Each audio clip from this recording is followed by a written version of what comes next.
Good morning, everyone, and welcome to the fourth webinar of EEREC's webinar series on issues for metro rail construction in Kathmandu Valley. My name is Dixit Babu Nepal, and I am the Managing Director at Excel Engineering Research and Education Center, and also the moderator for today. Thank you all for finding time and visiting today's webinar. Today, we will focus on the ground conditions of Kathmandu Valley and construction of overground and underground metro rail. Now, before we begin, I'd like to welcome the advisor of EEREC, Dr. Prachanman Pradhan sir, to this webinar. He is also the Associate Professor at Department of Civil Engineering in Kathmandu University. Welcome, Prachan sir. I also would like to take this opportunity to welcome the Chairman Sujan Tripathi, Senior Bridge Design Consultant and Design and Consulting Director of EEREC, Biswa Balla sir, and the Research Director, Engineer Rajendra Bohra. Now, I would like to introduce the presenter and the keynote speaker of today's webinar. Our keynote speaker is Dr. Sureraj Acharya, who is an expert in development and infrastructure policy. He has worked a long time with Institute of Transport Policy Studies in Japan as senior fellow and is a visiting faculty for Tokyo University, Japan. Dr. Acharya is known for his expertise in development and infrastructure issues and is one of the very few experts who maintain objectivity and impartiality on issues of public interest. Dear Surya sir, we want to tell you how proud we are for you. How proud we are of you for your outstanding achievement and would like to welcome you to this webinar. Welcome, Surya sir. Thank you very much. Also, it's a great pleasure for me to introduce our presenter, Dr. Binod Amatya, professional civil engineer and a ground engineering specialist who is going to talk to us about the development of metro rail in Kathmandu Valley. Dr. Amatya is co-founder and a director of Greater Kathmandu Valley Metro Rail Promotion Group, and this group aims to support local and government bodies for infrastructural development to reinvent the capital city of Nepal. He has 22 years of industrial and research-based experience on a wide variety of civil and ground engineering projects from various parts of the world. Currently, he is a consultant in London. We are glad to have you, Binod sir. My dear participants, please join me in welcoming Dr. Binod Amatya. Welcome, Binod sir. Thank you.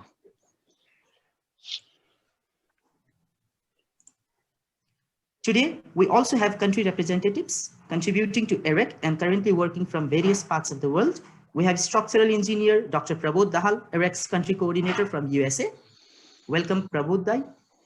We also have currently in Italy, pursuing PhD in structural engineering at University of Palermo. Welcome, Bharat sir.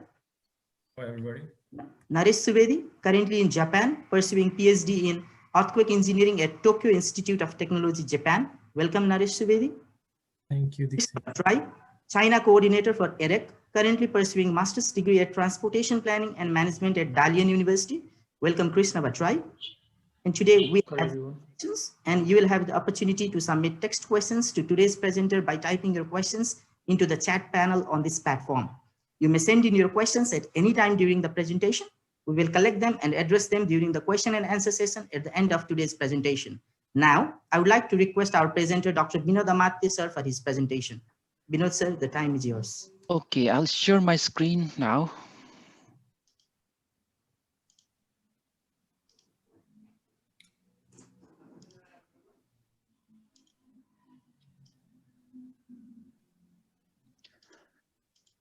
Can everybody see my screen? Yes, sir. Yes, sir, we can see it.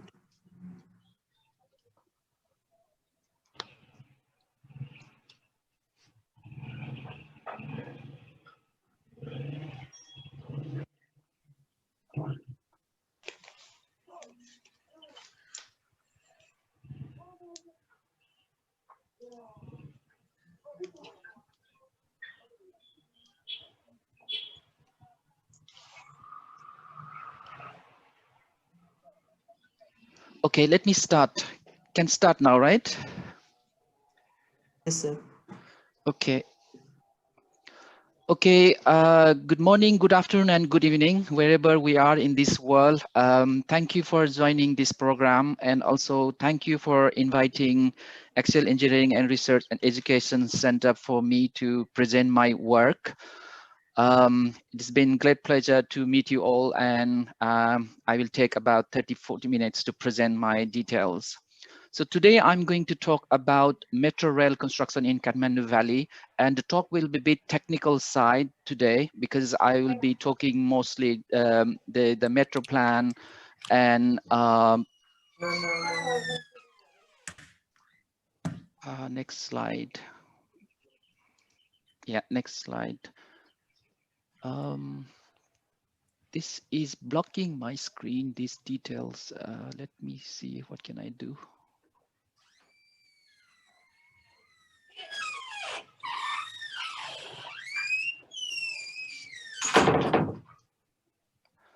Okay, in my talk, I'll talk about the why we need a mass rapid transit system in Kathmandu, and how underground and overground metro rail can be perceived in the context of the valley.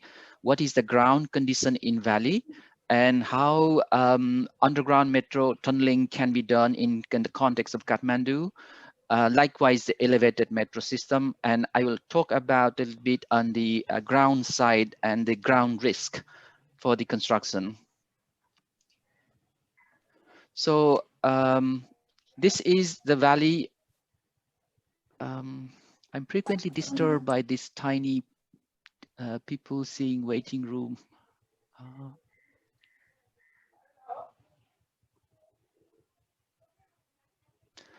Okay, this is the Kathmandu Valley, and Kathmandu Valley is a opportunity area for the whole country. So people have a dream, many people have a dream to go in Kathmandu, settle down, make a house, build a house. That sort of, national dream could be found. And within Kathmandu Valley, there is a core area within the ring road, I would say the prime opportunity area, and maybe more than 2 million people lives there. But if we see in Kathmandu in a broad perspective, it has been a concrete jungle.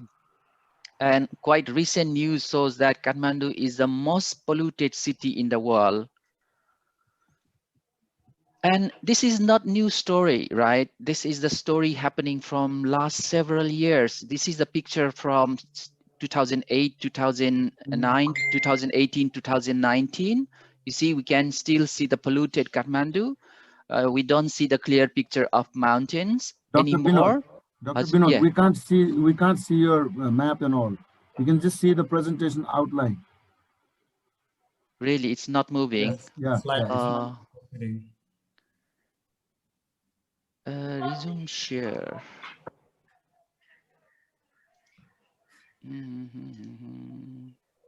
Screen sharing stop.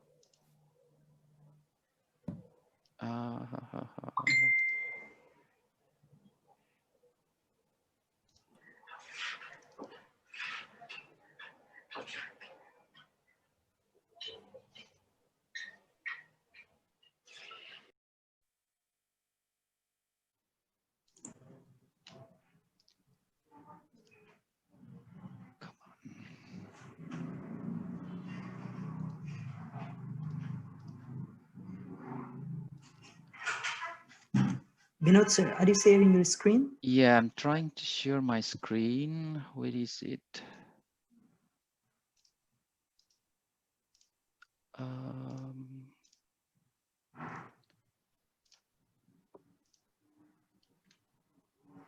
You can see my screen now, right?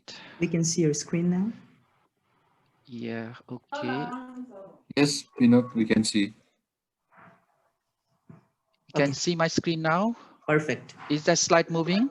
Yes. It's moving. Is slide moving now, right? Yes. Yeah. Okay, I start from now again. This is a valley map. There are 18 municipalities. Yeah, something this the sharing, participant, security, that horizontal bar comes in and block my screen.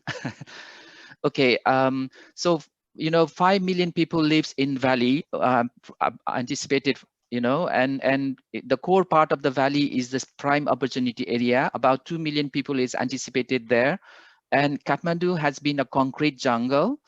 And you see the recent news shows that Kathmandu is the most polluted country in the world. And This is not a new story. You know, if we see the pictures of 2018, 2019, we can see still the polluted Kathmandu. We can't see anymore the clean mountains of the valley, scenic. So we have failed to look after the cities.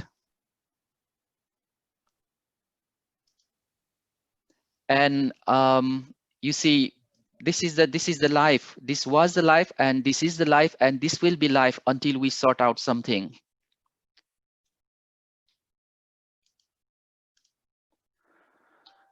Let's see the current state of transport in Kathmandu.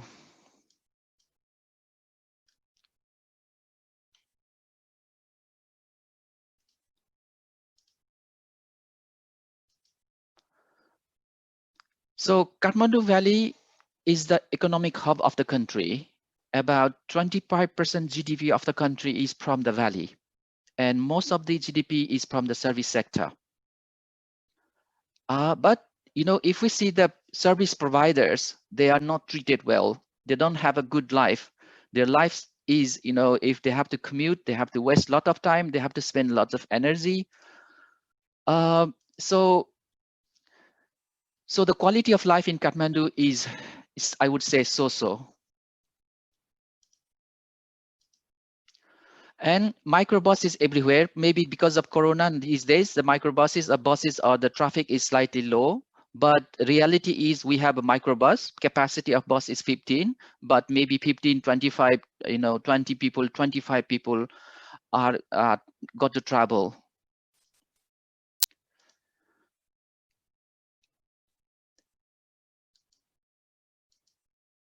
And so this is the life story here, and we can see the motorbike everywhere. So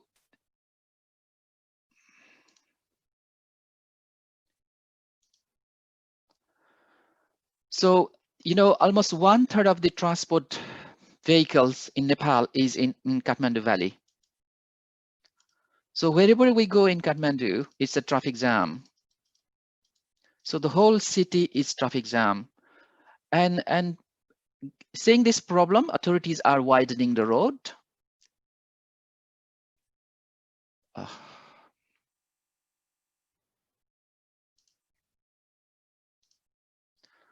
Authorities are widening road. You see, this is the ring road widen, and they are narrowing the rivers and making road at the side. As a result, you know, there is not enough space for waterway, and waterway finds space in the residential area. And we are, you know, in the name of widening the road, we are destroying our heritage, cultural heritage. And there are lots of protests from the public. There is no proper stakeholder management. We don't inform public. We don't work with public. We just build what we want, and which is not sustainable. So there are lots of protests. And if we see the city grains of our, you know, capital city, heritage sites, ancient heritage site here and there. You see, this is Bauddha Stupa. Previously, it was, you know, Patan Darbar Square. So road widening scheme is a threat to national heritage. So Kathmandu Metro is the solution for that. And again, I said, if you see the city grains, cities grains are embedded with cultural heritage here and there, and our roads are barely 4-lane. So if we build elevated metro system within the core part, you know, it will occupy during construction 2-lane out of 4, and after after construction, it will occupy 1 lane. So basically, we are decreasing 25% reduction of the road capacity and adding the additional capacity for the train. So will it really help?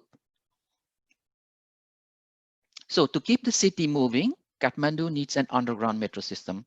So the underground metro system is the future of Kathmandu. So this is the proposed map of underground metro system in the core part of the city.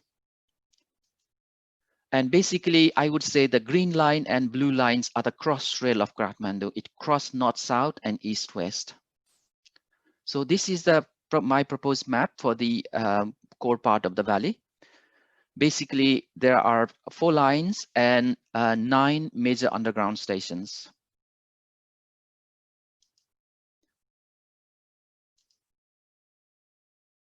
And this is the broader map of the Kathmandu Valley for the whole valley. And there is valley line, which is almost like the outer ring road.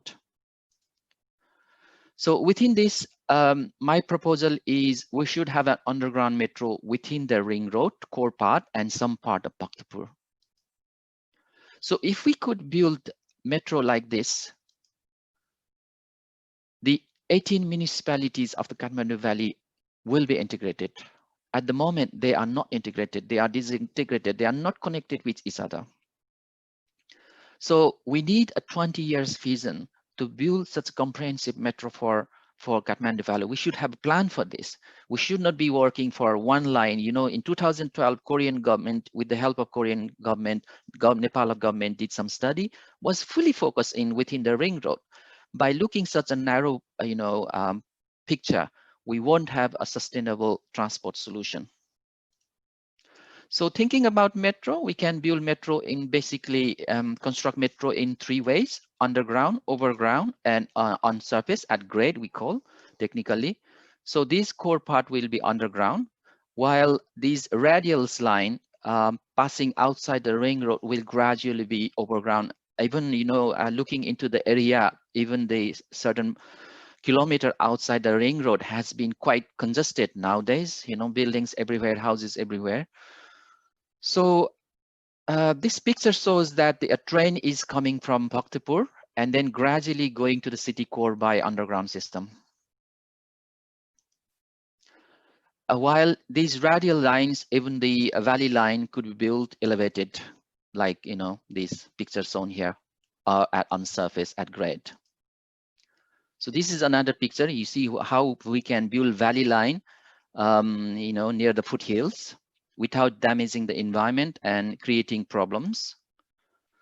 So let's talk briefly about the ground condition of Kathmandu. So Kathmandu was a valley long time before. Kathmandu was a lake long time before. It was a valley and it was a lake. Maybe it was a beautiful lake, such a big area. Because of plate tectonics activities, the water drained out gradually and become a habitable valley. If we see the ground details in valley, northern part is more fluvial deposit, which is sandy type of ground, when the southern part is more clay deposit. It's more, less sand.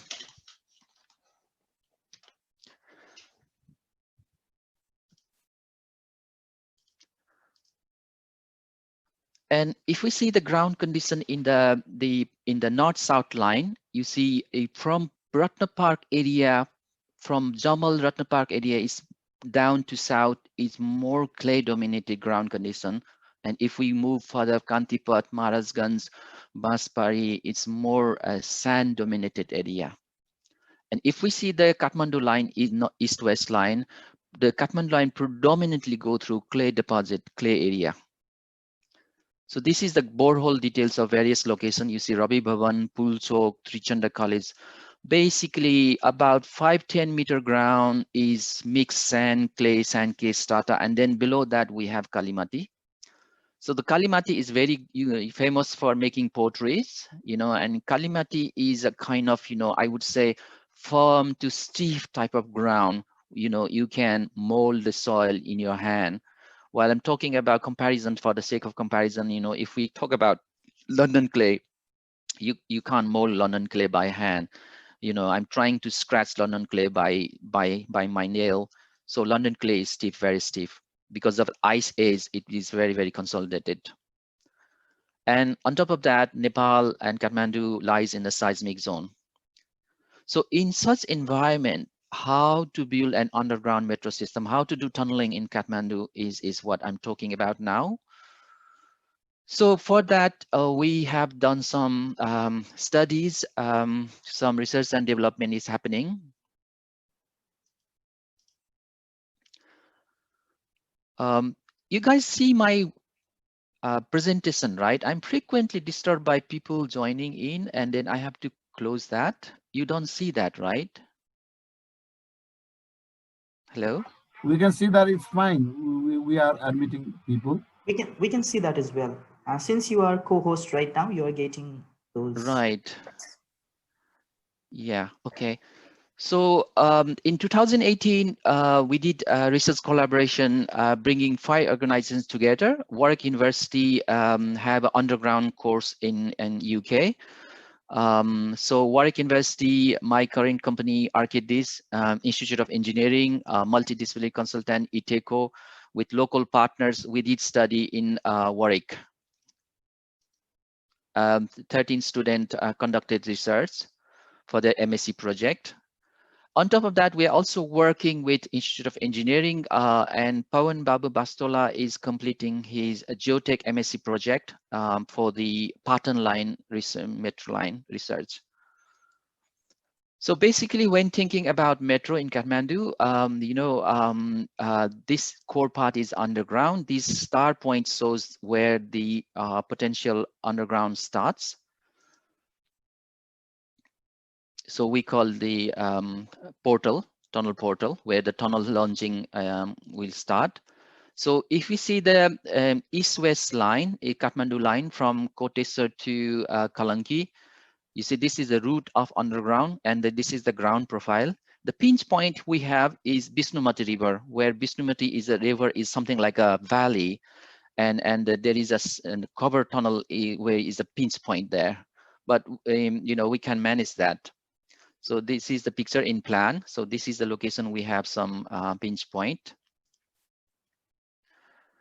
So looking into these details, the tunnels in Kathmandu will be sitting around 18 to 30 meter, 35 meter below ground, and the tunnels, maybe 5.4 to 5.8, about 5.5 diameter will be more appropriate, and will be twin tunnels. And we can build twin tunnels using segmental lining like this.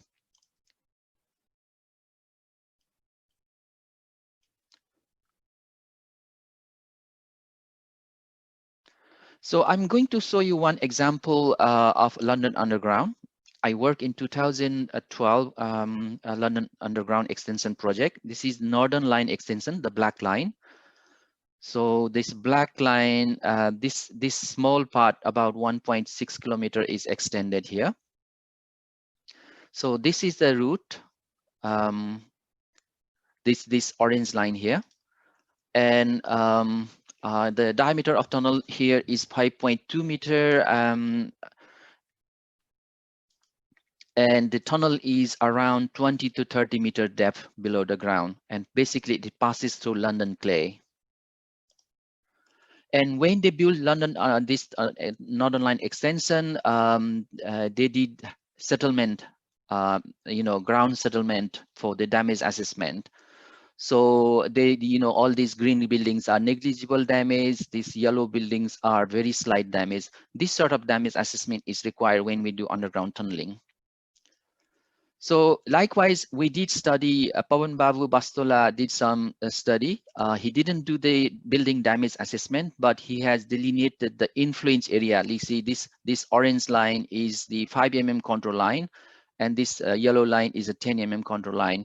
So the influence area if tunnel passes through this Ikobundol to Pulchok route. Likewise, the Warwick study shows this is the Kathmandu line. This is Jamal area. This is Lazimpat area. So basically, we have tried to keep the tunnel underneath the main road, and the study shows that there will be a slight damage. So there might be question, what is slight damage? Maybe we can discuss in the Q&A section. Slight damage means the cracking will be the cosmetics, and we can easily fix that, and there is no structural damage. And tunneling is not a new thing in Nepal. We have a brand new experience. Very Babai diversion multi-project was constructed using tunnel boring machine. So this is the tunnel boring machine. You know, it's a quite complicated, elaborated machine. Everything is there. Even a crew can live there for a few days with all the food supplies and these things. And it's well automated computer control machine, which can dig the ground. You know, so the tunneling is not complicated manual job like several years ago, few decades ago. So in the context of Kathmandu, you know, we have about 5.5 meter diameter tunnel, and maybe we need about 6 meters, 6.5 meter diameter TBM machine. And if we look into the ground details of Kathmandu, for example, you see in the Kathmandu line, Lazimpat area is more sand dominated, as I mentioned before. And, you know, Ratna Park and for the south is clay dominated. So, on the, you know, investigating the features of the, you know, tunnel boring machine, for the clay dominated area, earth pressure balance machine is most appropriate, and for the sand dominated area, slurry TBM is most appropriate. But tunnel boring machine is a very expensive equipment to buy for this process. So, you know, tunneling for 12 kilometer around in the route, maybe it's not practical to buy 2 machines. So the study shows that earth pressure balance still can be used for this sand dominated area as well, but there will be some treatment in the slurry that the equipment will be using. So one tunnel boring earth pressure balance machine can drive throughout the route. So this is an example of another cross rail in London, which is under construction, going to be completed very soon, which is about 20-30 meters below the ground, and they have used 2 types of tunnel boring machine. So basically, earth pressure balance machine they use for clay and river deposit, and the shale tunnel they use for the choke. The difficult part in tunneling is the connection of these 2 tunnels. We need cross passage tunnel between the twin tunnels. They need to be built like at 500 meter interval or even a 1 kilometer, something like that. It is important for you know, for health and safety point of view, for emergency rescue. You know, there are several aspects. But this tunnel cannot be built by tunnel boring machine. These need to be built manually. And for that, you know, we don't use the segmental lining. We need to use spread concrete lining. So this is, you see, this is the cross passes connecting this twin tunnel to the other twin tunnel here, and spread concrete lining is in progress here. So this is the picture, 2 tunnel. So in Kathmandu context, so ground condition in Kathmandu is not like London clay, which is, you know, self-standing. So for Kathmandu clay, we need to do some ground treatment. So we need to do jet grouting, cement-based jet grouting to improve the ground, and then we would be able to do manual excavation and do cement spread concrete lining. I'll briefly talk about the station's development. So as I mentioned before, I perceived 12 major junctions in Kathmandu, major train underground stations. This is the central Brikuti Mandap junction perceived by Binod Sharma. He was developing this for his bachelor's thesis project. He briefly consulted with me. So these are his proposals. So, you know, within the Brikuti Mandap, everything it will be under surface. So we maintain the green space and clean open space in green Brikuti Mandap, but we build underground there. The other local stations could be built like this box structures. This is the perceived underground metro station at New Road. You see in the Bhugal Park area. So this is the Bhugal Park. Beneath the Bhugal Park, the station box will stay.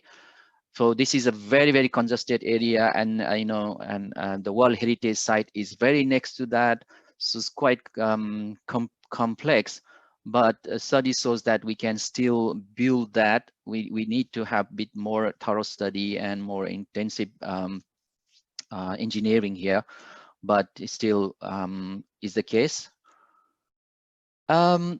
So another local station, for example, I'm showing here in New Baneswar. So in front of the National Convention Center, this yellow patch. So this is the proposal of New Baneswar Underground Station. It's a 2-story station box. And we can build that using diaphragm wall construction technique.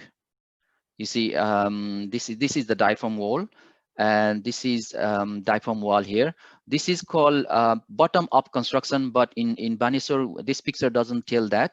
We will be doing top-down construction. We start from top and then gradually go down. This is not top-down, this is bottom-up. So we do top-down construction, but these walls will be like this. So I'll show you a movie of the design of the station.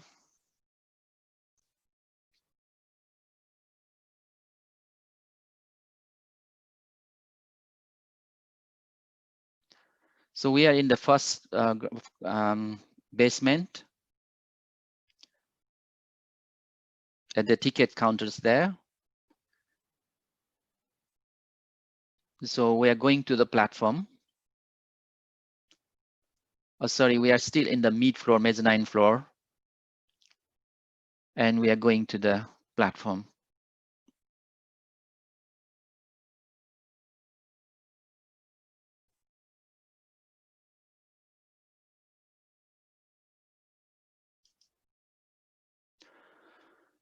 So likewise, we have perceived, you know, for the Kathmandu line Thomel station, we have perceived a space, you know, this is Samaj Kalyan Parishad, I think they call, this is the green space.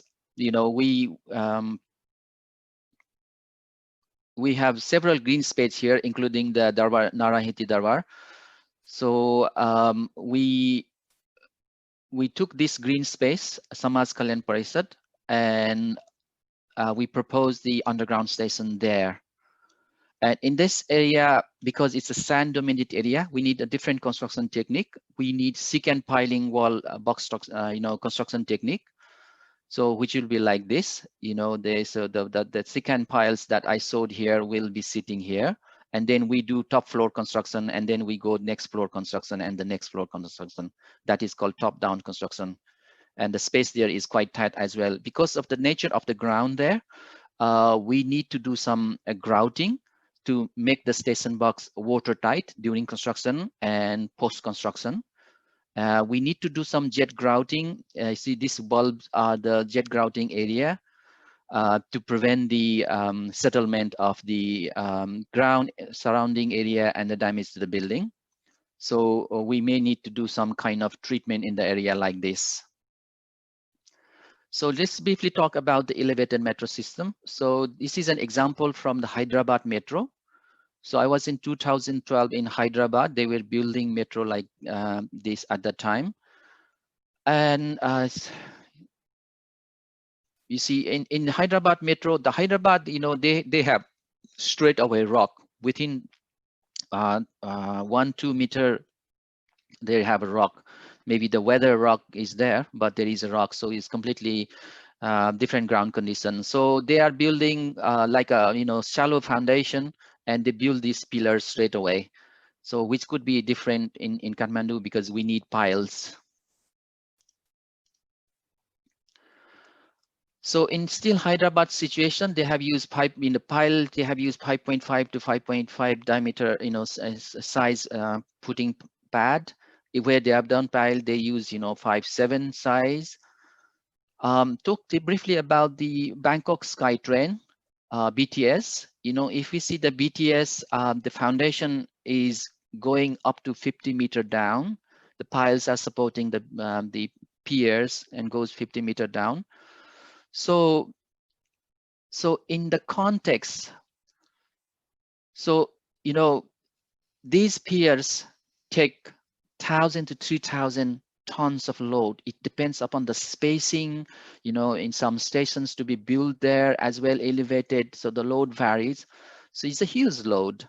And on top of that, in Kathmandu, we have seismic effect. So those seismic effect will create additional vertical load, additional horizontal load. So we need to design for that. So in the context, maybe it's a very very crude estimation at the moment. Maybe we need about 5 to 6 meter wide pile cap, maybe 9 to 15 meter pile, and maybe the length could go up to 30-40 meter below ground. So let's briefly talk about the ground condition further in Kathmandu, because geotechnical risk management is very important in the project for the success of project, and lots of projects are failing because they don't do proper ground investigation, and then we see new ground condition, non unpredicted ground condition, and project lots of problem. So this is an example of, a project failure, a kind of problem. So Nicol Highway in Singapore collapsed in 2004 during construction for underground circle line, and 4 people killed, nearby highway collapse, and project severely delayed. So the problem was there, they did not do enough ground investigation. Their ground modeling was wrong in the design. So as a result, it collapsed. So here in Calcutta Metro, 18 building damages because the metro tunneling drive through the aquifer. So the sand patches and, cause collapse of the area. So ground investigation and study of ground is very, very important. Geotechnical risks creates technical risks, health and safety risks, financial risks, environmental risks, public risks, contractual risks. You see, because of the unseen ground condition, the contractor, maybe it was a 1 million project, it goes to 2 million or 5 million. If the collapse happen, public will start, losing confidence in engineers, and they start protesting on another delay. Likewise, the project cost goes, it's another financial risk for the project. If the settlement happens, if the damaging happens, technically, that sort of technical risk there. So this risk management is most effective when we start managing this as early as possible in the project, and for that we need studies, ground studies. So the project management, Kathmandu Metro project management, should incorporate the geotechnical risk management from the very early stage.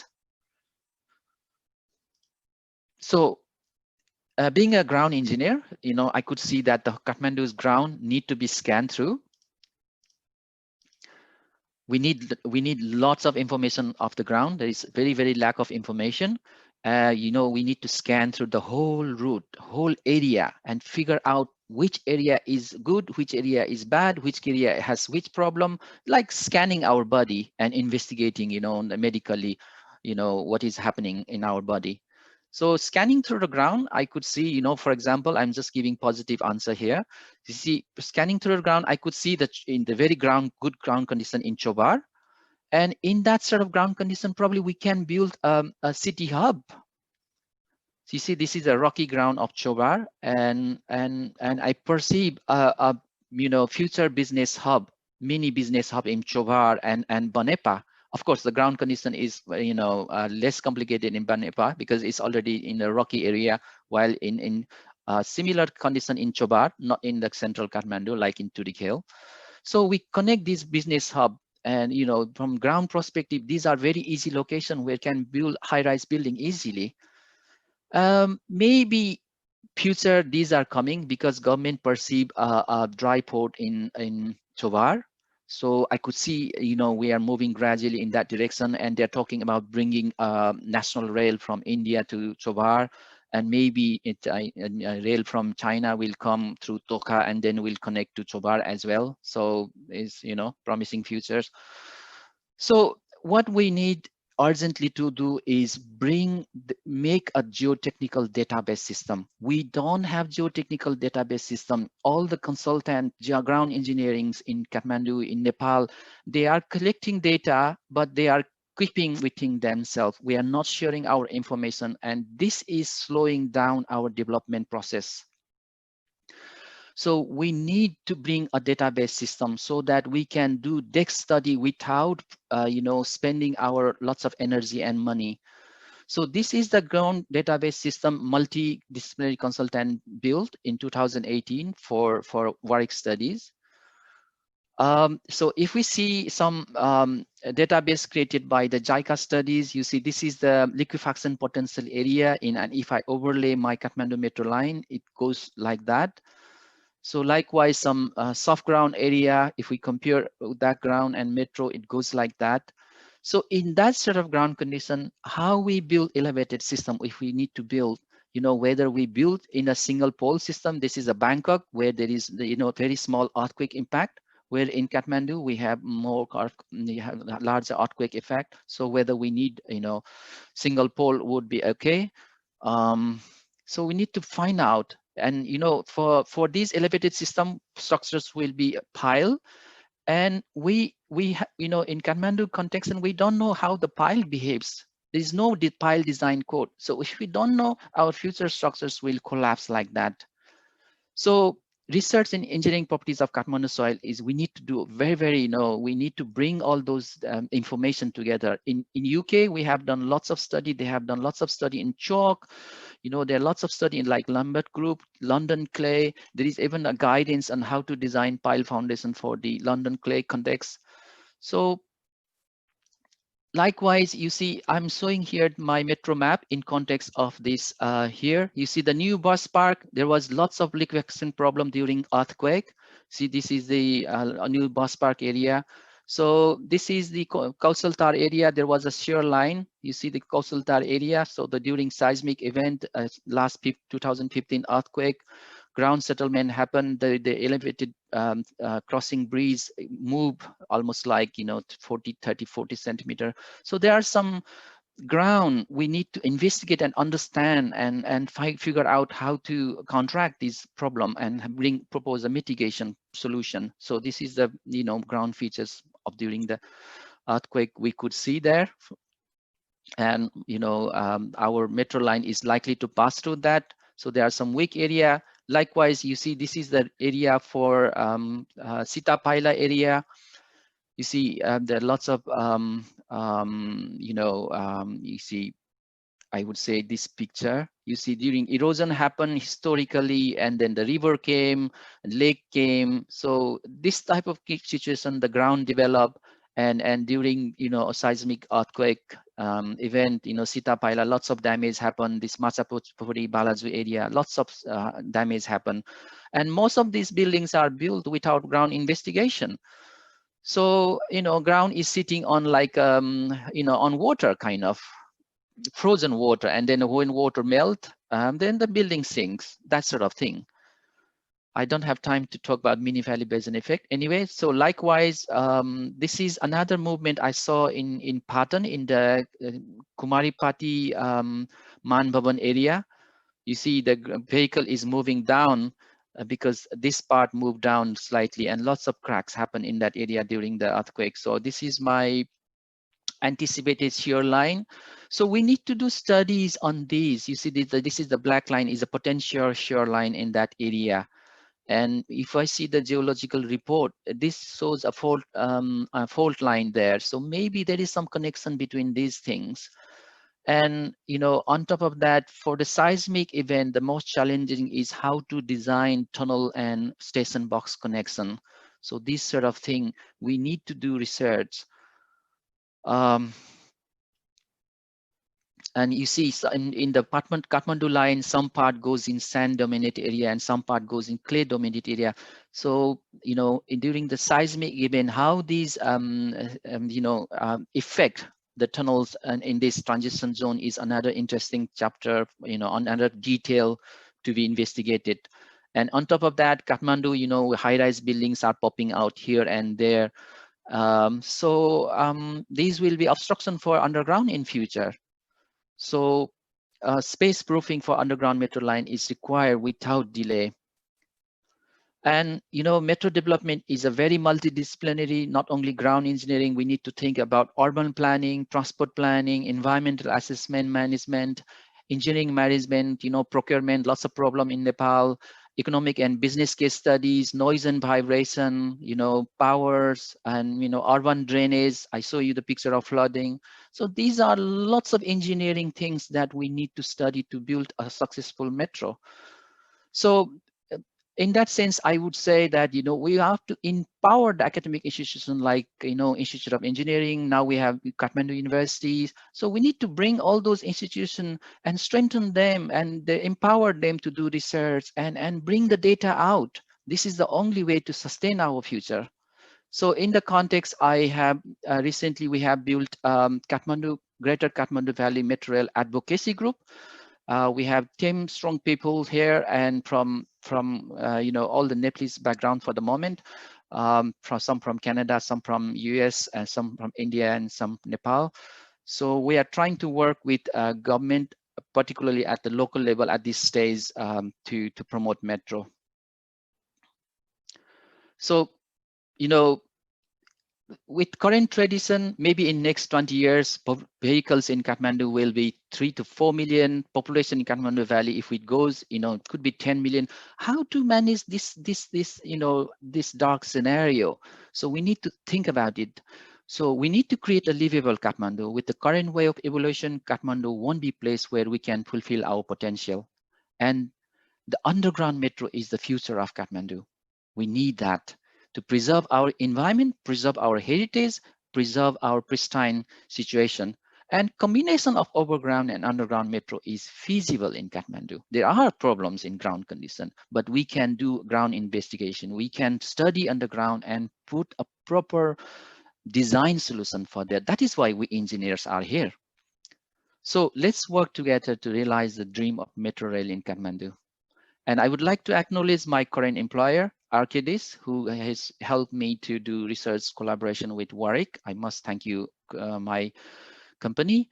And also I need to thank lots of organizations who has helped me to promote me and who has given me a platform to develop my expertise to this level. Thank you. This ends my presentation.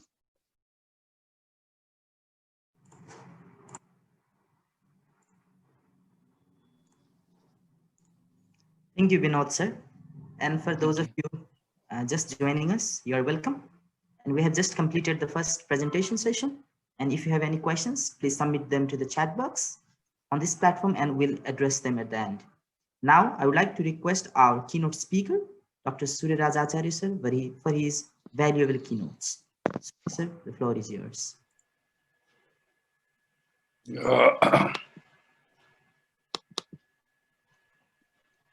Can you see my slide? We can see it, sir. Okay, thank you. Okay, hello everybody.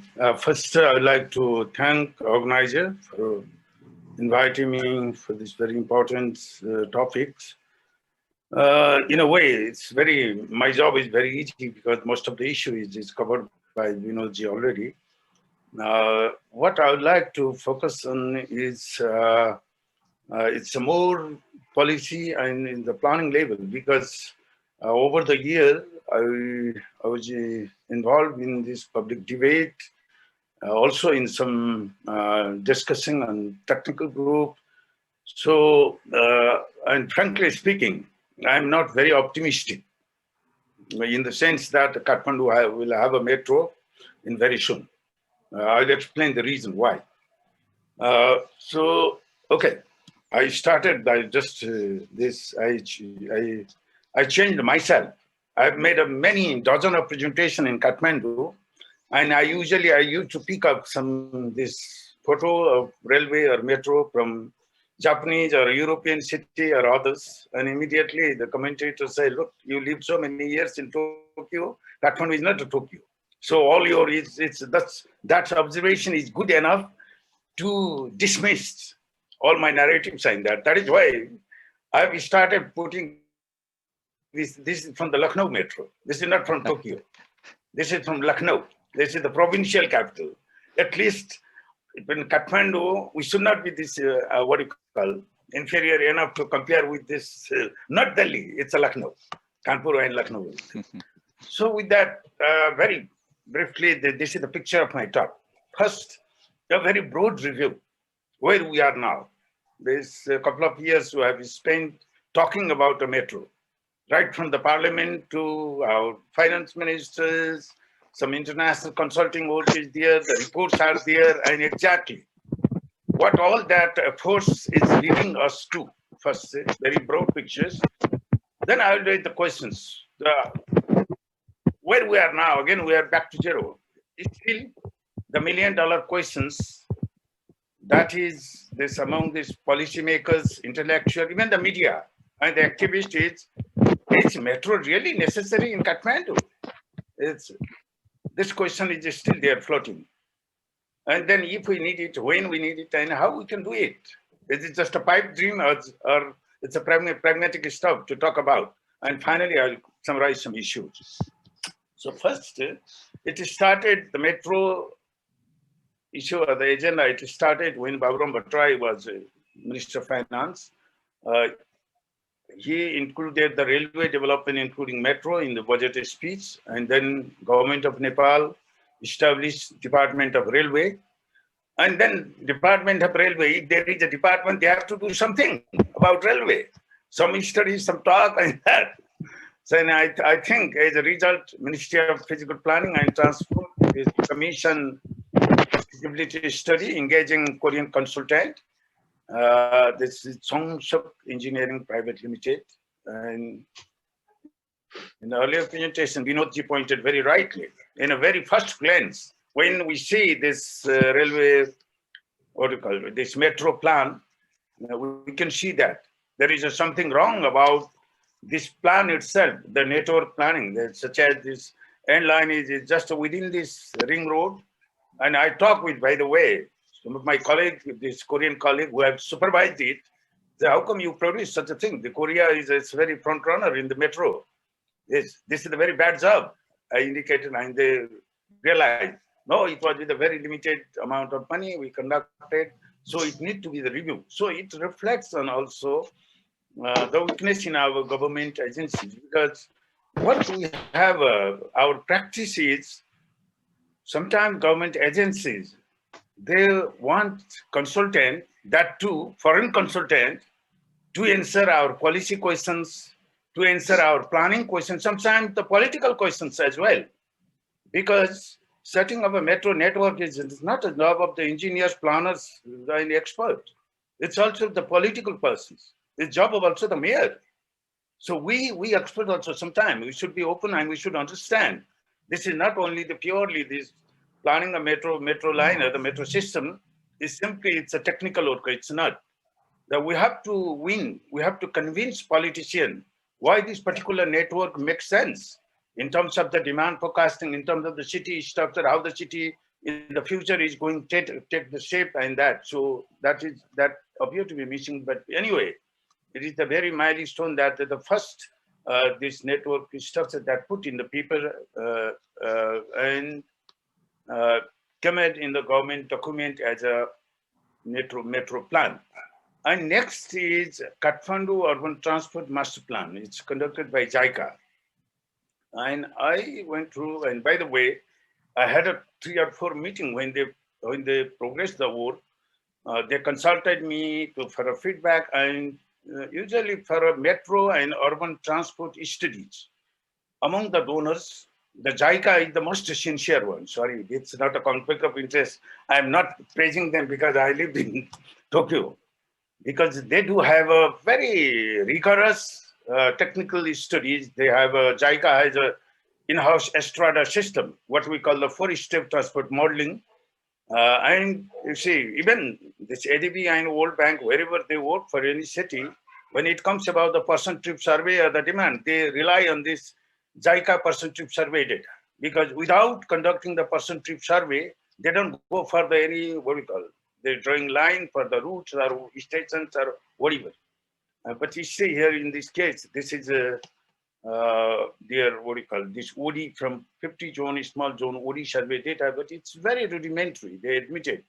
They could not have in case of the Kathmandu, because our government agency has no idea how exactly the transport planning goes about. We need a person trip survey data, this kind of, because when government engage any donor or the consultant, they need a guidance, the TOR or supervision. So for this, our government agencies need to be well informed and should have a minimum capacity. So in absence of that, we cannot utilize this properly, even the consultant expertise. And in this study, I really appreciate KVDA chief, Mr. Yogesh sir, Parajuli sir. So he took a special interest in combining what we call this coordination between transport development and this mass transit or transport development and city planning. He made a best effort with that, and sometimes he was very visionary in terms of what should be the Kathmandu's future urban development and how it should be connected with the metro or mass transit development.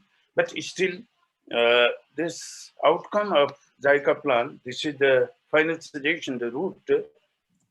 It's north-south line, east-west line among the ring road and the inner ring road, inner ring also they have suggested. And what I find interesting is, okay, I'll not go much in detail. The stage line AGT and LRT. AGT is automated guided transit that only used in, mostly used in Tokyo when you come on the line. When I asked the consultant, so why you had this AGT in Kathmandu, this driverless system? So it was interesting. We find that we find it's in a bit, because we have it in Tokyo, so we thought that it is appropriate for the Kathmandu as well. What I try to indicate here is all our foreign consultants and experts, so sometimes they do have their own biases. I will not call it the interest, one biases and one perspective. But frankly speaking, this AGT, it's not our requirement. And I could not find the convincing answers. Why JICA team, this happened to pick up this automated guided transit? LRT is fine, it's low capacity or the medium capacity. And then finally, the third third study in this series is ADV study in mass transit options. And it's very serious. The team also met me, I think, twice. And this study is with the Fulbright Consulting and PADECO. PADECO is known for one of the very competent transportation firm in the world. And this expert involved in this study it's very well motivated and tried very hard to really propose the solution and compare this. I can see they have reviewed both the Korean company study and JICA study. And I largely, what they suggested is it's 3-4 lines. Again, north-south, east-west, and another line going to Lajimpat to Bodha. And the ring road is interestingly, and I agree with their assessment that the ring road, where our municipality is putting this priority for the monorail, they suggested that it's a low demand corridor. Usually the radial line will be the most congested in any city in the early stage. So ring road should be in the second stage priority. So north, south and east, west should be first priority. And they suggested it's iron wheel train, not AGT. It's what we call classical, this metro. In all these studies, what I have a bit small notes on Vinodji's presentation is, what I find is they are not very much sure, because one of these key issue is, we know it, money, how much investment required. And for the elevator and underground, there is a significant cost difference. I think if we go for the Asian experience, it's a 2, 3, up to 4 times for the underground as compared with the elevated. So the both studies, JICA and ADB, they suggested that to the extent possible, where it is possible, we should go for the elevated in the interest of the cost. Again, we have to look at, as Vinodji presented, what the ground condition and how to have a trade-off for this. So these are the 3 studies, and interesting is there's all master plan or the network studies, and how our government is picking it up. So the metro this is from Nepal Investment Board side. So it's in the showcase for the PPP. So there it's basically based on Korean company studies, 5 line, $5.5 billion. That is the old estimate. And it's putting on this, what do you call, project bank, and expecting that some investor will come and invest on that PPP. So with that understanding, investment board is doing some, I think, DPR for Kanpur Vehicle line, that, and municipality is also doing some DPR work. Department of Railway is also doing a DPR. So I think our government agencies are just happy with the DPR study. And I don't understand, when I talk with these people in the government department, what exactly, what you want to achieve with that, what kind of, because even to do the DPR, I shared with you already, even to engage this consultant for the DPR, we need to give a TOR and certain the supervision parameter, design parameters and all this.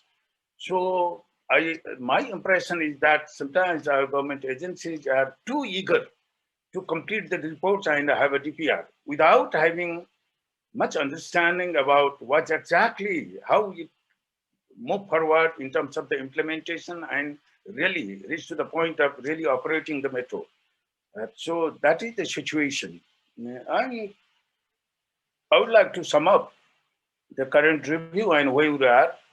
Kathmandu Metro is in government priority in current Prime Ministers. It was a very paid project, Metro Rail in Kathmandu. Various initiatives here, as I mentioned. The lack of comprehensive homework on the part of the government agencies. So all these 3-4 agencies working differently for different lines and going to the DPR, not feasibility or the master plan or whatever. And as I noted, even on all these master plan, JICA or ADB studies, my impression, what I got feedback from the study team is the government agency is not very clear about the basic parameter, what exactly they want, and it's fragmented and quite uncoordinated. And multiple agencies interested in studies without any coordination, I mentioned already. And to sum up, in these 4, 5, 6 years, what Nepal government done is, they have done one very brilliant work, that is butching up all this metro agenda. Now, in Kathmandu, even talking about a metro is a joke. You should be very careful and fearful. For today's program, this morning, I posted in the Twitter, your banner, and I had some interesting comment. So it's like a joke. In Nepali, it's in the fishy theory. Oh, again, the metro talk is there. And that is the good work of this current government.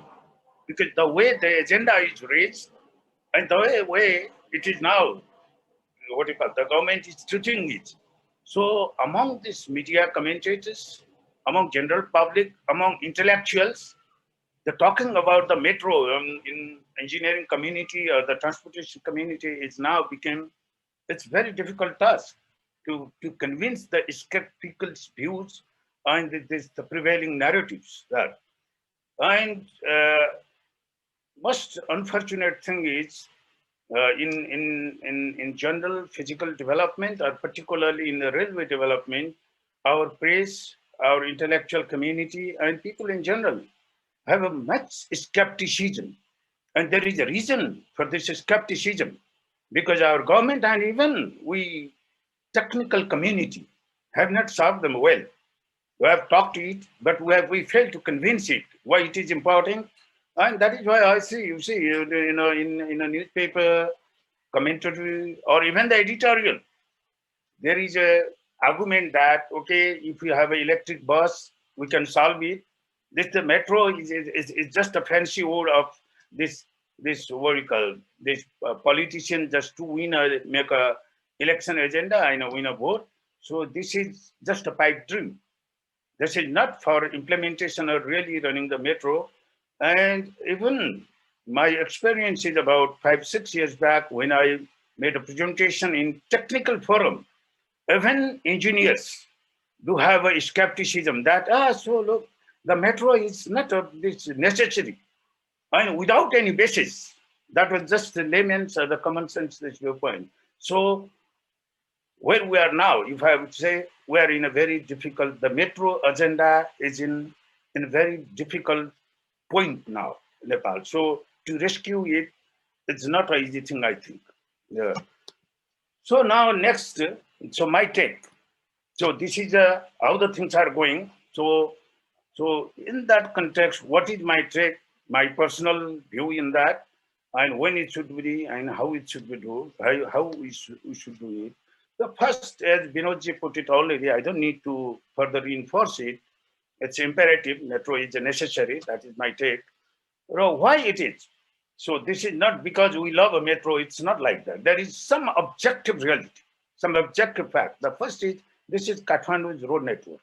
If we just look at it, few things we can draw from this picture, from these slides. One is, when you look at as a highway engineer, transport planner, or the city planner, you can see that this city is unplanned city.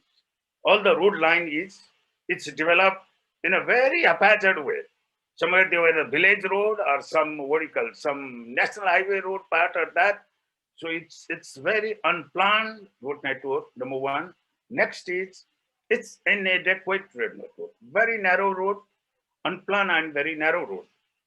So what it leads to is, when I was in Tokyo working for Institute for Transport Studies, I led one international project involving 13, 14 Asian countries, transport experts and academics.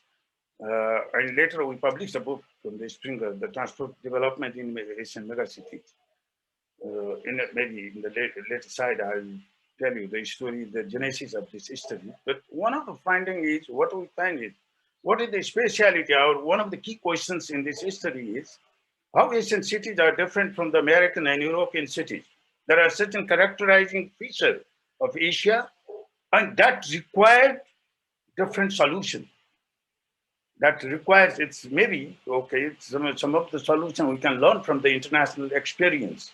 But sometimes we don't have a luxury of just adapting it. We have to innovate our own. So as a Asian city, as a group, there we find certain common feature. One of the common feature is, most of the Asian cities, they lack road infrastructure in terms of area of city, total city area, such as Paris, New York, London, or other European city. If you look at out of their whole city area, from 15 to 25% is allocated to the road. They could have a wide walkway, 3, 4, 5, 6 meters, and 8, 10, 12, 14 lane roads. That when you look at the cities in Asia, so it really comes down to the 13, 12%, and Bangkok, Jakarta, just 7%. And Kathmandu city, this is the Kathmandu municipality, not outside of the ring road. If you look at just 7%. So if we cover the Kathmandu whole valley, I don't have a hard number, but I guess it would not be more than 4 or 5%. So perhaps by this measure, Kathmandu is among the capital city, Kathmandu is the capital city with the least area of the road infrastructure, most inadequate. So that shows, for a transport planner, that's that leads to the answer that our transportation system needs to be such a technology that can transport huge number of people with a small, very narrow width, with a small land. So that is the mass transit. Automatically the answer is.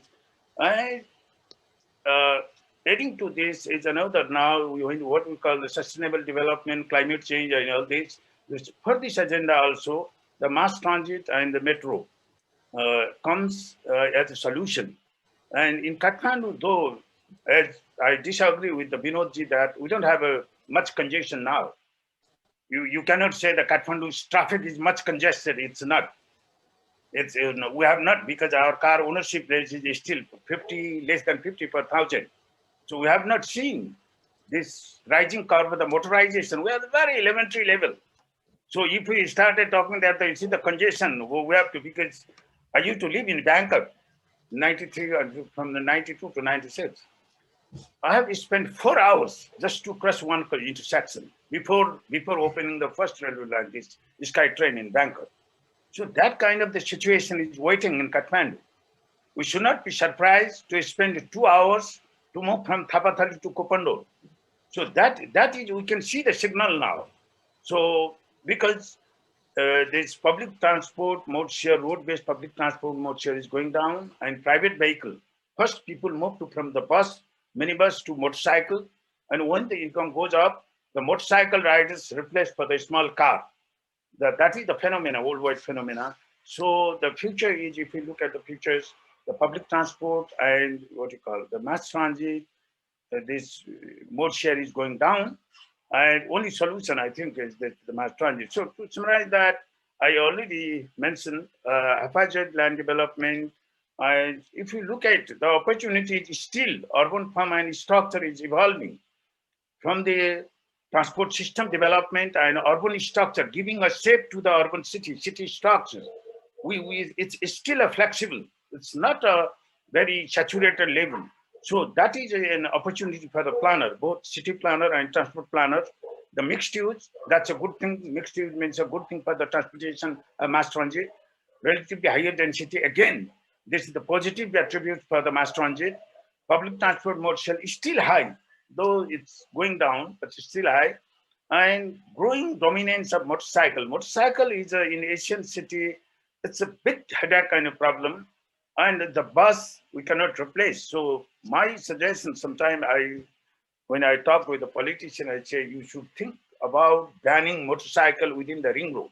But for that, we need to ensure high quality public transport. If we have a metro accessible within the ring road, then only we can say we can have a motorcycle park and ride or some other scheme. And again, I mentioned already inadequate road infrastructure, so we have no choice. Metro is a compulsion. Metro is, in a way, it's an opportunity for us. It's a zero emission transportation system. It's a sustainable TOD, whatever.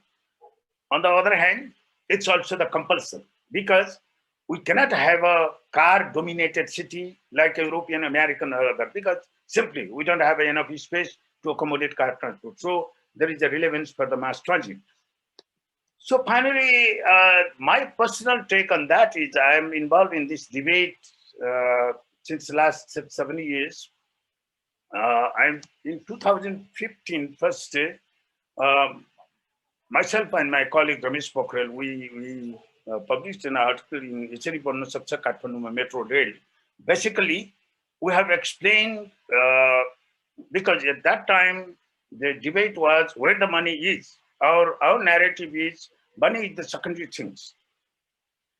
Even if we are able, we have mentioned it, this so-called the value captures. We took one example, North-South line, and we did a very little back of the envelope, what we call this research. So if in the land around the stations, so international experience shows that when you open the metro stations, the land value goes by 5, 6, 7, even the 10 times. At least 2 or 3 times is the very normal road. That. So out of that, if government could capture, if there is a 200% land value gain, if government captures just 10% or 15% of that value gain, it is good enough to fund one line. So that is this approach for this, what Japanese cities did, Korea, Hong Kong and Singapore is this real estate, combining real estate and this mass transit development, that approach. And we also highlighted this thing that without metro, Kathmandu mobility will be in a very worse conditions. We warned that. And then it was 2015, then we had a great earthquake. And then in June, we authored another article. We tried to attract policymakers' attention that, look, that time all the donors were very open, how we can help to rebuild Kathmandu and what you call this national reconstruction. And we suggested government that it is the right time to combine the metro with the broader build back betters of this Kathmandu Valley. Let's build a line number 1 and try to utilize the donors' money in that. However, when we published this, then we got a rebuttal from then Planning Commission Vice Chairman. He educated us that, saying that, look, this reconstruction has nothing to do with the metro line. Forget about it. The build back batteries, it is nothing about the transport development and that. It is not on our radar list. Then, because in PDNA report, if you look at it, there is a most, damaged sector is this environment. This investment in a PDNA need assessment, the need for environment restoration is, the money is, it's more than in transport sectors. That is our planning approach. So it didn't work that. And then I tried to intervene through the Parliamentary Development Committee. I talked with some parliamentarians and they were interested. And there I suggested, actually, I tried to be very, very conservative in the sense that let's do some minimum doable. At least open line number 1, first line. And what I try to convince the politician is, we don't need a big so-called DPR and what is it. At one point, I suggested, okay, please, your development committee identify 4 or 5 parliamentarians. Then we'll have a Kathmandu University Institute of Engineering from our engineering department, some this academics there. From the government officer, we make a 10 or 15 people's a team and just building the basic, skeleton of this plan. Railway plan is 3-4 line. It's not a big task. We don't need to go for the ground investment, whatever. Just from the consent, because what usually in the planning comes is, some of the planning answer is obvious. The obvious means in this case, whatever study we do, we can see in the Korean study, in JICA study, in ADB study, what is the report there? We need North-South line, we need East-West line, we need a ring line. What I suggested the government people that time is, please, at least adopt this line. Still, we have all this planning, but the government of Nepal has not decided that those are the route line, not. So I suggested first because once we are able to decide such a line, then we direct our urban planning or this high-rise development, the new city development, town planning, make them okay. Give a permission from the KVDA. All this new city development should be around this future railway station. We don't need currently, but we need to align our city development, urban planning, and futures mass transit planning. But it's still not happening. So that is why I open my presentation with a very pessimistic note. So it's not a very easy task because it has to run through the government, these institutions, and our political level. So in my personal reading, so our political leadership and even the bureaucratic level or the expert level, so we don't have that kind of what you call the fire in the belly. I don't see it. So until now, what we are discussing is just for the sake of the discussion only. I am still not sure, unless our political masters and the government agencies do have what earlier Binodji noted. I fully agree. It is very multidisciplinary. It's a teamwork. So there is a planning issue, there is a financing, funding, there is a management, there is technical ground investigation, construction, management, operation, and all that. So I don't see about those kind of the concept evolving within the government or even within technical manpower. Even we just picking up the bits and pieces, and we are just trumpeting our own narratives. So that is not helping. So finally, my final part is, I think I'm still within the time. So issue is my take. So still now I'll make an optimistic note. So I'm not suggesting that we should surrender and we should leave it here. No, especially the people like our young colleagues, all the engineering student planners, architect, urban planner, we should pick it up with a new vigor and energy. We must do it. It's a doable. So first, for the interest of your sharing my experience with especially our young colleagues, sir, the first is why we have this confusion is there is a huge knowledge deficit and false narrative when it comes about metro development. not only in Nepal, worldwide. Perhaps where you have none. Delhi Metro is one of the best systems in the world now in developing country. It's a break-even and providing wonderful service. If you go to Delhi, I was there in 1 year back. But you know, when Indian government started debating the Delhi Metro, the professors and the experts from IIT, they were hell-bent to oppose it. World Bank was in opposition. That the only one guy, Sridharan, railway engineers, he built the confidence, he talked with the politician, and he expressed his confidence that, look, if I was given all the flexibility and power needed, I can deliver. And then first phase of the Delhi Metro was completed within the budget and before time. So what I'm trying to share is, that is a very exceptional case, Delhi Metro, that this, in terms of the what metro is, whether we need it, how we should do it, whether developing countries its relevance or not, there is a very different narrative. I have put it, I would like to call it the false narrative.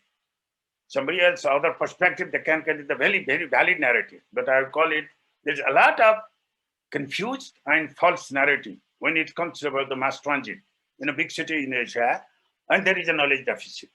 There is a very basic knowledge deficit because it involves basic transportation planning, integrated transport planning, urban planning, transit-oriented development, value capture, and there is all what you call this different constituent element to be able to develop a very efficient metro system. It demands a knowledge from the so many different field of area, which we lack. Obviously, in Nepal, the railway and metro, it's a new technology, new thing, that from the planning level to funding level, investment, management, ground investigation technology, in every aspect, we lack a knowledge. So again, the question is metro necessary and it's doable. So by by addressing this knowledge deficit or the false narrative, debating it, I hope we can address it. We can find this answer. And resource deficit and capital intensive is, I think that's secondary things. The first is when we are able to address this knowledge deficit and to have a convergence and different viewpoint. You see, I shared with you already, in Kathmandu, the intellectual divide is very much physical development unfriendly. And there is a reason, I told you already. You can see all our so-called Rashtriya Gaurav Ka Ayojana, it's all failure. The contractor is leaving the bridge unfinished. See our road, Kathmandu's road and footpath. When our citizens are seeing this, and when we engineers start talking about the metro, that will obviously be the subject of the joke. So if we are able to address number one, I think number two, the resource, my personal take is the investment and resource is not an issue, because the very back of the envelope calculation suggests that if you calculate the whole Kathmandu Valley land area, it's 600 or 700 square kilometers. And if just for the residential and commercial, and the land, that is transaction land, if you consider it 300 square kilometers, then land value, average land value by 2 crores per ropani, it's a reasonable number. If you put it, the total land value of Kathmandu value is 100 crore, 100, that is $1 billion, $100 billion. So if you invest 2, 3, 4 billion US dollar for metro, even in the city center, that will increase the land value of the whole valley area, because the metro it's not only the transport infrastructures. That is what the people and our economics friends sometimes miss it. They insist that, okay, if you invest in that metro, how you recover it? Is it recoverable from this fair value? No. In the metro, the thumb rule is, if operation its fair bus ratio is more than 1, in operational cost is recoverable from the fair, that's a good metro system. So this resource deficit inside capital should not be this much issue. And finally, management and operation. I'll come to another slide. So let me share with you why internationally, why is this narrative is such against the metro? Why it was so? Because I share with you, because I was engaged in, especially in Asian cities, whether the metro should be there or not. The discussion is same in Singapore. Singapore lost 10 years. In the late 70s, some group of people come and, no, you don't need a metro. What metro does is the bus can do it. The high capacity bus, so-called. And Singapore opened, I think, first line in 1987 or 88. Singapore was late in developing metro by 10 years. That is the case with Indonesia, Bangkok, Manila, Delhi, whatever city. Because one of the reasons is there is a two key documents from the World Bank. In 1987, Urban Transport Strategy, and 2002, City on the Move. In both documents, World Bank has very clearly put that for developing countries' city, metro is not a right agenda. It's a waste of money. It's very expensive. Sometimes this World Bank consultant is to present how much $1,000 per 1 millimeter metro, because as Binodji put it, that I told you already, the elevated, 8th grade metro is not possible for a city area. The elevated metro, the current, this rate is, it's in Nepali, 5 to 6 Arab per kilometer. 5, 6, even it can go 7, depending upon the ground condition. 5, 6 Arab per 1 kilometer. If it's 20 kilometers, it's 120 Arab. You can imagine it. It's quite a big money.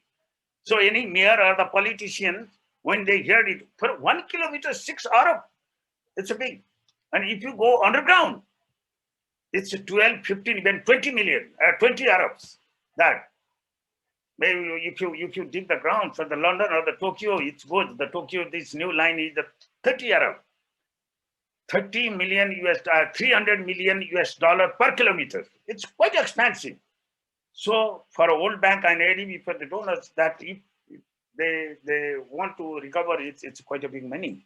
But it was not a fair thing. It was very unfair just to oppose metro line just because of the cost. And why in Asian countries there was a controversy.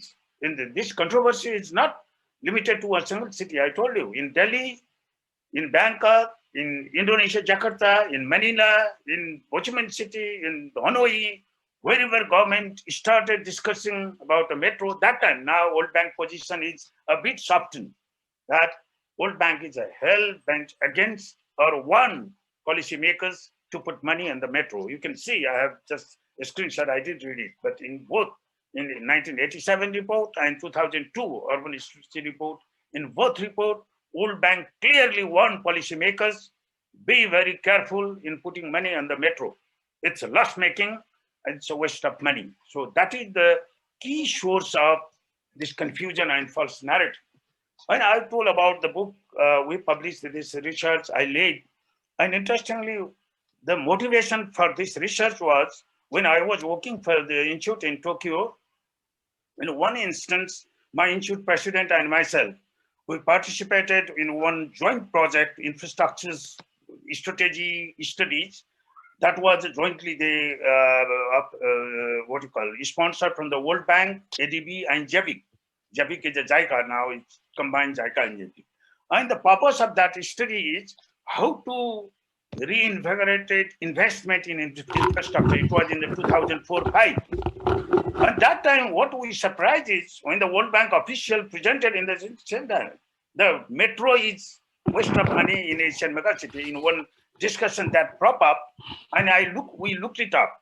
We spent 6 months visiting Asian city, talking about people, local expert, and one Japanese and Korean, Hong Kong, Singapore experience, and we come up with this hypothesis that perhaps World Bank take is mistaken.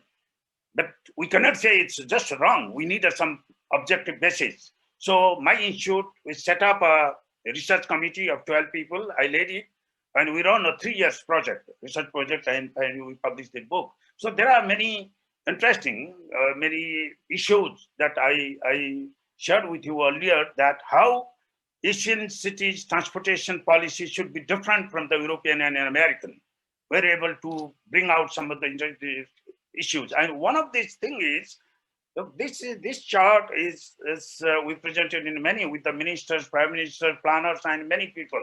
That I know the feedback we got it's very intuitive and very powerful. This method within the just single chart.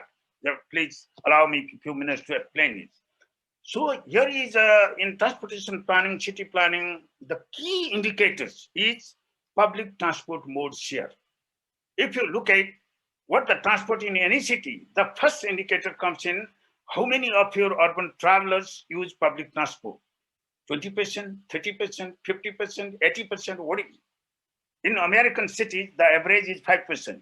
Even in the New York and the Chicago, where mass transit is there, it's not more than 8, 9, 10, 11%. In Tokyo, in commuting time, it's 80%. Average 45% is the public transport users, very high. So that is considered to be sustainable. So our assumption or hypothesis here, what we made is this red line is, if you do nothing, if our city planner and manager do nothing and let the urban system run in a freewheeling area, somebody using the motorcycle, bus, or the what you call a car, minibus, microbus, whatever, then gradually this mode share will goes down. Now we have around 30% in Kathmandu. 30 years back, it was 60%. So it's going down, and up to this level, it's reduced to the 5-10%. That. And desirable path is here. We at least, the thumb rule is, if your city could maintain 50% mode share, that's considered to be good. That's a target. So to have these things, it's what we need is we need a very good, high quality, high capacity, reliable mass transit system. So the point is, okay, then metro is a good, we need a metro system. That's obvious answer. However, the point is, if it is too early, we will not have this capacity, financial capacity to invest for the metro. So the key questions here is, at what point we need to intervene for the metro intervention. So our hypothesis is, we did some dynamic modeling as well. I think so. Our hypothesis is, up to some point, there is a window of opportunity.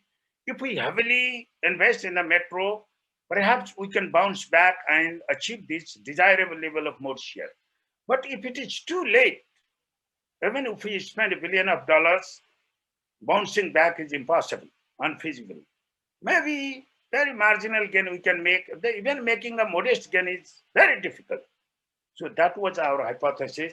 And we also, in this study, we also developed our index, what is called so-called IPN index, that gives indication that whether your city is right time to invest or not. This is the population and the income. We collected 100 of cities, historical data, and we devised these indicators. So with this, we just look at the practical data. So this is two things, though the data is a little bit, such as the Taipei. Until 95, the Taipei public transport mode share is going down. The people using public transport is rapidly declining, and Taipei city made a very aggressive MRT investment, very quickly and hugely, heavily. Then it's bounced back. We can see after the MRT opened, it's bounced back. And the public transport mode share in Taipei city is reasonably good now. Then say a US case. In US, before Second World War, public transport users was very high. But after Second World War, it's going down because US transport policy after Second World War is car-based, road-based, and they what do you call, the US policymakers and the government, they stopped many mass transit system and they replaced railway with the highway, multi-lane highway. However, in 70s, public transport mode share nosedives, and early 70s, there was a realization that perhaps that's a mistake. We have to promote public transport, and US government had a policy for all local government. If they are interested to run LRT, mass transit system, capital subsidies is all from the federal government. And the only operation is from the local government. That is still that's a rule applied. And they invested billions of dollars every year. However, you see, the increment it's very small. It could not be bounced back. So the moral of the story is, Investing for MRT is important. However, equally important is the timing. If it is too late, you will have a very beautiful railway and metro system, but people will not be using it. And that is exactly happening. You see, this year, 2020, February 8, article in The Economist. What it says, Angelians means Los Angeles, are happy to pay for the public transport, but loath to use it. And in American cities, when they build this LRT, there is a referendum they go it in the election. Okay, there is a 2% sales tax increase, or you have to pay taxes for building LRT at the metro. And the people say, okay, that's fine, we have to build it. But after building it, they won't use it. Your load factor is 20 or 25%, and your operation cost, this what if the fair revenue is not even to meet a 20 or 30% of the operation cost. First, they need investment subsidies, and they need operating subsidies. So what I am trying to tell in our context is, when we discuss about this metro, so this chart is, I presented in a many ministerial conference and many transport minister, they find it, the feedback, what we got is the more than we expected. It's so easier, so intuitive. What we want then, look, your city need a metro, but if you are too late, your metro will not be used because your city structure would be the car base. Look here now, we have so many, earlier Binodji told, we have so many high-rise buildings. If your high-rise building and metro station is 5 kilometers apart, 3 kilometers apart, this resident of this high-rise building apartment will not use a metro. It's a 3 kilometers, they have to use the car. It's better to take the car to the office directly, even if there is a congestion. So the key point, why timing is important, because if we are late and if we have a hazard planning, even after building the metro infrastructures, your city structure is not friendly to the metro. It's not transit-oriented, what we call the transit-oriented development. So by take this, how it's relevant for the Kathmandu is, I often say, look, our urban planning is pretty bad. Urban planning is also the political issue. So in developing country, metro is not only about a high quality mass transit system. It is also an instrument to give a shape to your city, to give a sustainable shape, to ensure transit-oriented urban development. That is the important instrument. So that with this, what I would like to note here is, in case of Kathmandu, this kind of understanding is very much lacking among our politicians, among our planners, and still sometimes it's quite frustrating. Very intellectual civil society leaders, they say that metro is not necessary, all we can do is the electric bus. See, 3-4 Arabs, the government is investing in the electric bus, and that makes a newspaper headline. Okay, I'm not against the bus, we need a bus. And here, finally, this false narrative is even in the Kathmandu's case. We often hear the BRT, perhaps you know it, bus rapid transit.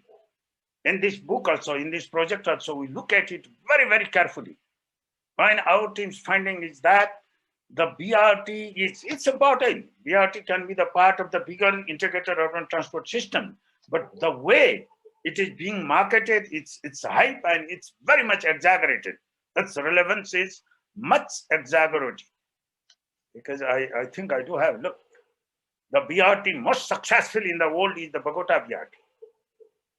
Bogota city, the Colombia city, it's often the mayor is a celebrity because of he introduced the BRT. But the BRT, if you look at it's all the international meeting, seminar and all that. So who are promoting the BRT? The activist, politician, environment and all that. And if you look at all the transportation professors in my institute once in this project, we invited Bukan Vucic. Bukan Vucic, whether you have heard his name, he is a pope of urban transport. That's the textbook.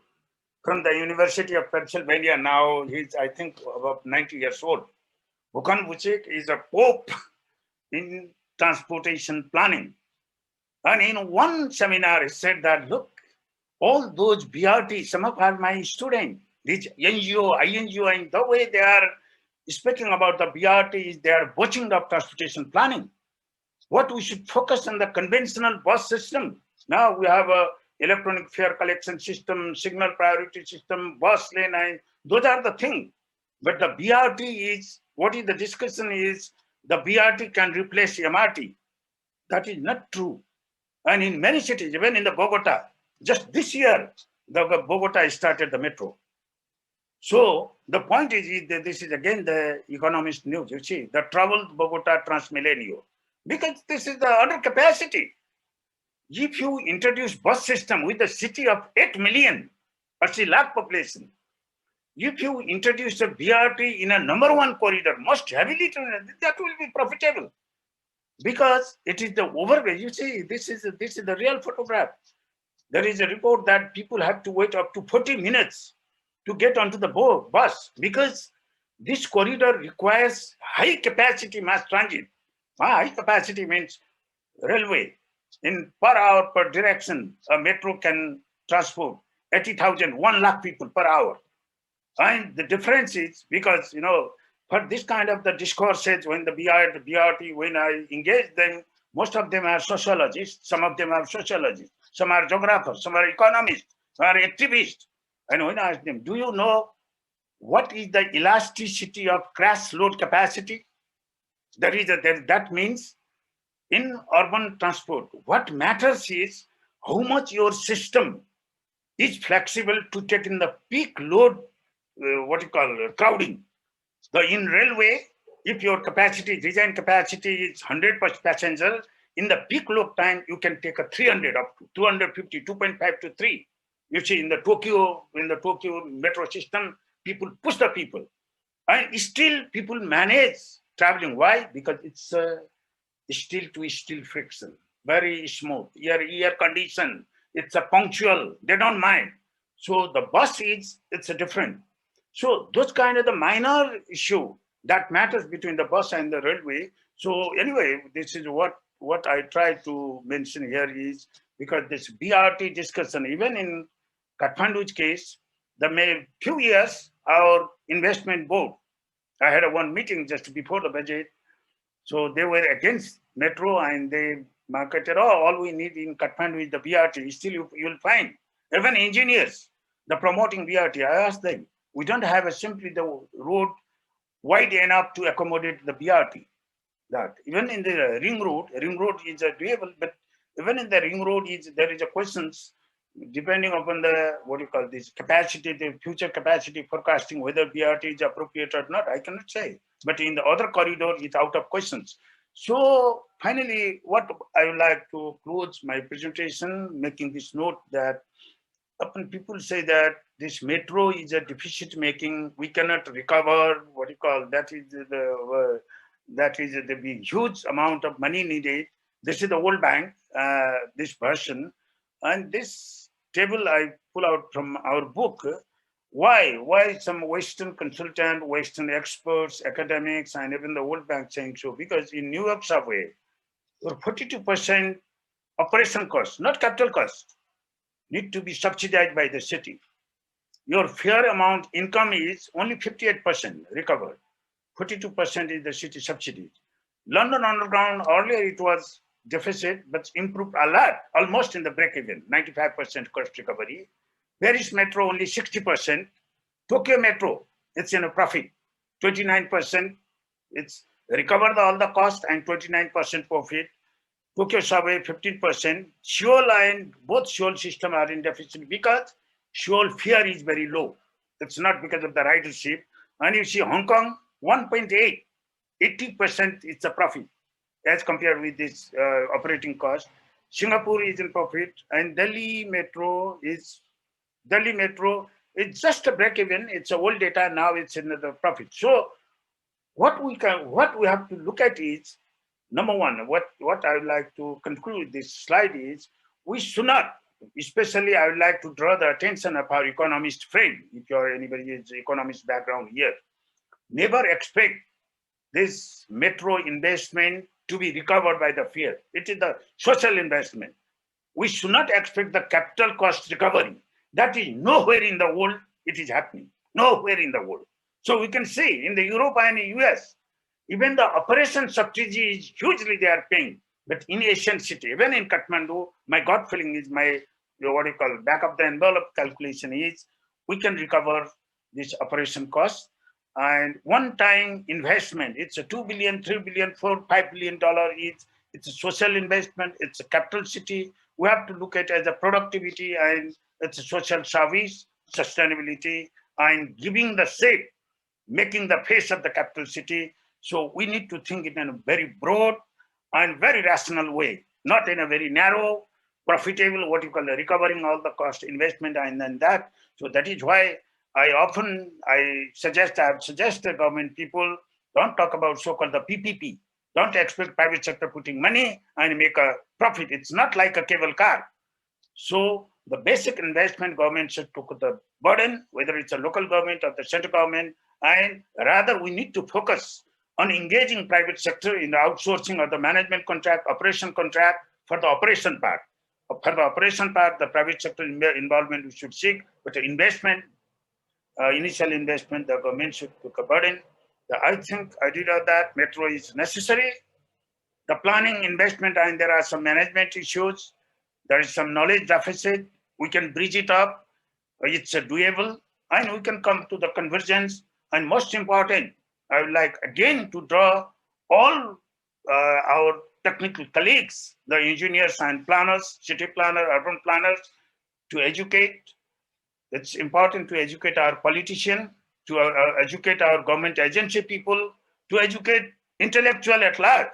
Because by demonizing physical development, I again reiterate that there is a very unfortunate trend prevailing now in our society, being anti-physical development. This government is very unfriendly, government policy is unfriendly, though their slogan is very friendly. But if you look at in the next year, the government policy is very, very unfriendly for physical development. And the media is also very skeptical. I won't call this unfriendly. And that is our, what you call, responsibility to inform media well, to inform people at large well. So the research, study, discussion is the solution. And I thank you again for the organizer. This is exactly this kind of the deliberation, discussion, and the presentation, what is needed. And I started my presentation with a very pessimistic note, and I'd like to end with a very optimistic note that it's doable, we can do it. Thank you very much.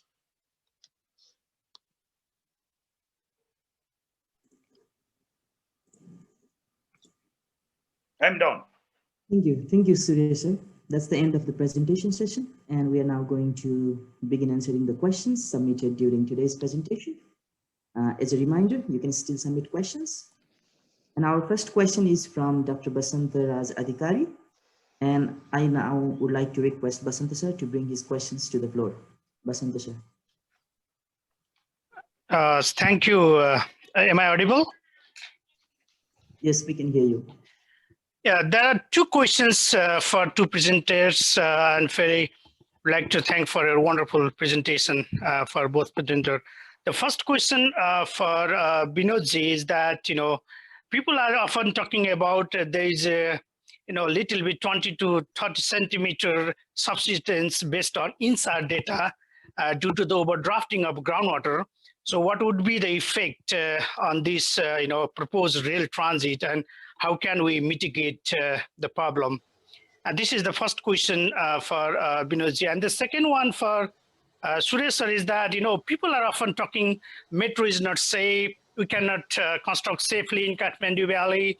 So when you construct the metro rail, then, the buildings and the surface might be affected. And then, what we have been seen in Nepal about these hydro and highway tunnels, above the ground, people are often claiming about the compensation. If the situation would come, what would be the, solution? What kind of mechanism that we can do, and what can we, talk about these, political activists like you, that how can we convince people on that? Thank you very much. These are my questions.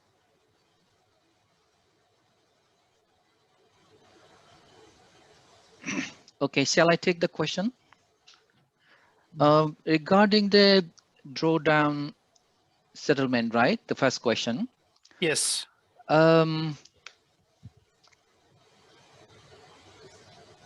So first,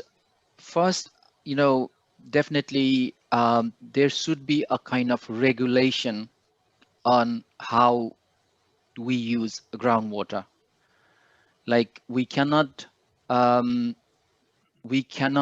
keep on drawing water we like. It's like a haphazard development from one side. So it should be regulated. Second thing, from metro construction point of view, the vertical settlement is not an issue. The always issue is a differential settlement. So if we have, if we have a 30 centimeter settlement, 50 centimeter settlement, vertical settlement, the whole area is settling, it will not be an issue. But if one part of the building is settling 50 centimeter and other part of the other corner of the building is not settling, that will create this differential settlement, and that will be an issue. So even in a normal scenario, when we construct metro by tunneling, the tunneling will create some settlement in the surface. It will create some settlement on the surface, but the thing is whether the differential settlement is within the limit or not. So I will take this drawdown settlement like that. There are lots of issues like that in Mexico Metro. In Mexico City, their ground condition is far worse than ours, and they have lots of settlement issues. So maybe we can learn a lot of things from them. Thank you. Thank you.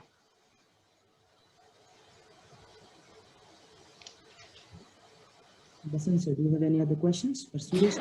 Yeah, I asked the second question to Suresh sir. If he listened or not, I don't know, but I can Okay. repeat. Hello.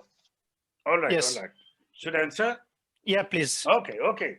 I think this is what you call.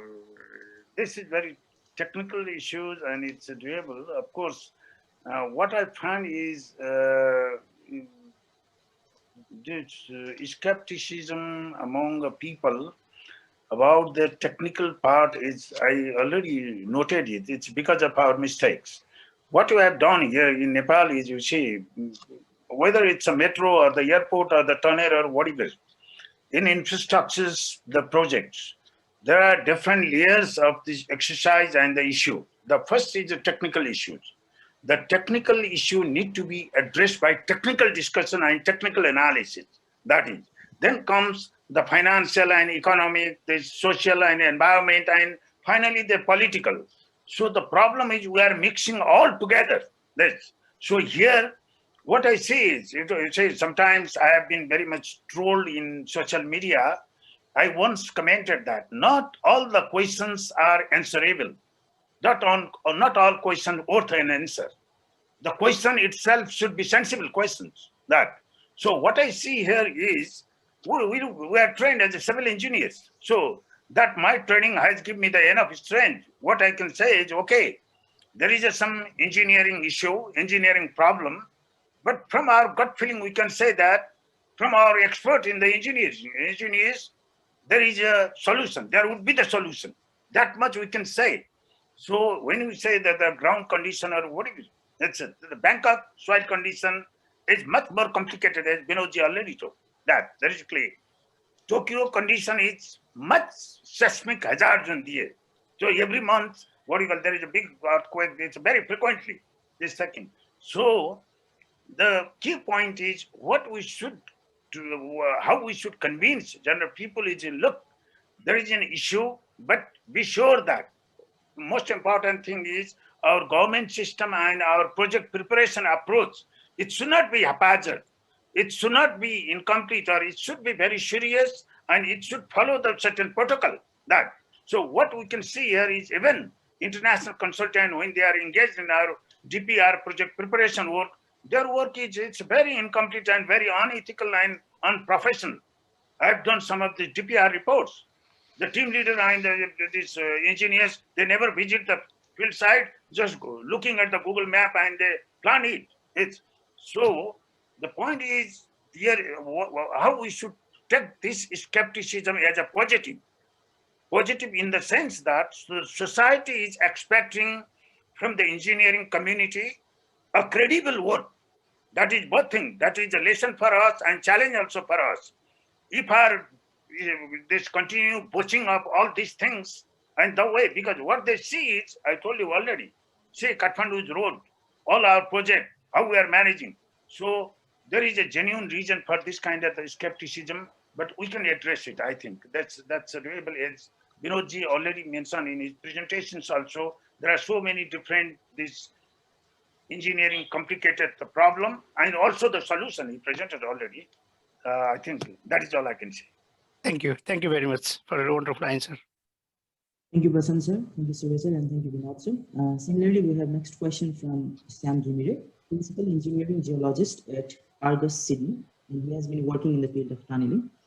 I now would like to request Sam Gimire to bring his questions to the floor.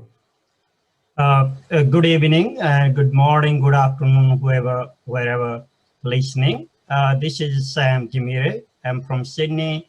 By profession, I'm a principal engineering geologist working in geotechnical and engineering geology industry in Australia 15 years.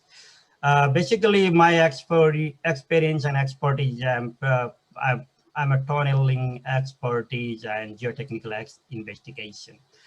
While we're talking about this tunneling in this Kathmandu metro, I do remember while I was working in SMEC in the consulting company 2011-12, I saw that very first concept proposal issued by Nepal government, and SMEC was trying to put in the project, but a lot of reason we did not go. Anyway, I would like to go to this presentation. A very good presentation, Dr. Binod. It's a little bit, it's my comment rather than question. It's a little bit early to talk more technical detail rather than first whether we need this metro or not. That's the Dr. Suraj clearly mentioned. It is the requirement or the interest. Requirement and interest are two different things. And as a technical people, we have to always see is also the requirement. If there is a requirement, and then we can move on the technical part. However, saying that, we have to start from some point, and this technically, as I'm also in the geotechnical field, I really enjoy his presentation. But a couple of things I would like to give as comment to put in his slide, especially while we are talking about the tunneling in the geology, fragile geology like Kathmandu. We need soft ground tunneling approach, which is very rare in this world, and it is more complicated than in the hard ground tunneling. And we are in Kathmandu due to this geology and hydrogeological aspect. Kathmandu ground is very saturated, very saturated, and we have to have that consideration. That is a very high risk part of the during the during the implementation phase.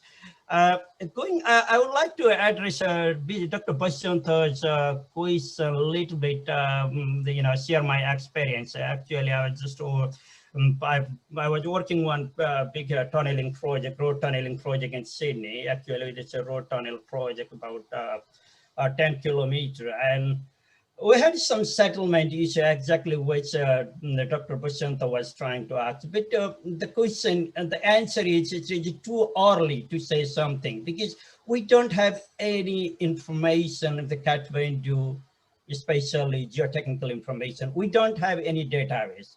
As Binod pointed in his presentation, first thing first, we have to have very good database to say something and to design these design engineers to give the number, design number. Our geologist friend always talk about the geology history, or this formation, that formation. That will not gonna help for our engineer to design the structure. Our investigation is very poor. Our investigation standard need to be improved a lot. There is, if sometime I do, compare the this geotechnical report written in Nepal projects and myself here and other consultant, I can't even compare. I can't even think about how much technical information are not included in those reports. And that was the quality of the work. That is the quality of the work we are having now. So we should improve the quality, and we have to gather the data. And lastly, I would like to just comment one thing. Like Dr. Suraj mentioned that a lot of DPR is doing by local authorities, such as municipalities and other BDC. Look, this sort of big infrastructure project, government should have formed a single authority or single channel. So, and then they have to give that sort of information or to that channel or authority, not, okay, one municipality do one thing, another municipality do another thing. Will not go anywhere doing this. We will be ending just spending money without any getting any output. I think that's the interest of this this current decentralization and the local municipalities. Is more like engage the people who are in their team or interest. That sort of thing. That will not gonna help the proper any type of investigation of not only the geotechnical investigation. So first, it is again the comment is we need to have more information, and this information what we have is not even like it's a very, very light. So we can't comment anything about the development act, this type of big infrastructure project.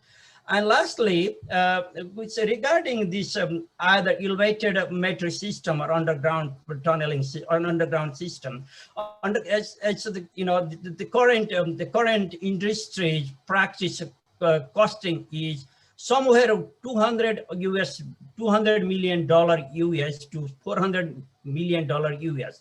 That's the cost involved per kilometer. So if you are digging a tunnel, metro in the Delhi or Mumbai or in Kathmandu, probably you will be ending with a $200 million US dollar. But if you are digging in Sydney or London, we should be going around $400 million. So comparing to the cost, whether we should stay in the underground or the elevation, again, my thinking is probably elevation metro system integrated with the road system, probably integrated system connecting in the same alignment with a couple of the lane road and the tunnel. The rail. That may be another idea, but it's again money, government priority, and the requirement. Okay, thank you, Shyamji, for your comments. First of all, I would like to say that metro is a requirement for Kathmandu Valley. Metro is not an interest. It is not my interest, not is our interest. It's a requirement, our requirement to keep our city moving and to keep our city, survive. Otherwise, our city will be damaged, our heritage will be gone, our life will be gone. The second thing you're talking about, ground condition, and my talk is too technical. Yes, today we choose the topic. I can give a talk about conceptual development of metro and how metro can be used for urban regeneration. So that's another topic. Today, the whole idea is to give awareness on the issues on the ground, because many people think that we can't perceive metro. Metro is, because the ground is so important, right? Everything is sitting on the ground. Ground condition is water table is very high. You said as well, a ground is soft, and in the context of Nepal, there is no tunnel engineer who has experience of urban tunneling. Most of the tunnelers are hydro tunnels, rock environment. So there's no experience. So the intention or objective of today's presentation is to give an audience, keep the public know the ground condition, and it's not an issue it's not an obstruction. It's a challenge, but there are solutions for that. The whole objective of this presentation to give that message, and you see, as you mentioned, ground investigation and these details, we need to start from now so that we have a good database system. We understand the ground and we build it. So, and in terms of costing, you mentioned 200 to 400 US million dollar. Of course, it will be expensive in the developed world because the health and safety standards and these things are, and the process of doing study is so stringent. But there is some, we did study, EEREC did study in 2018. Their study comes around 100 million US dollar. If we review some of the metro construction in India, they have around 120 million US dollar. So yeah, the major advantage in our developing region is the labor cost is very relatively cheaper compared to developed world, and maybe we don't do that much.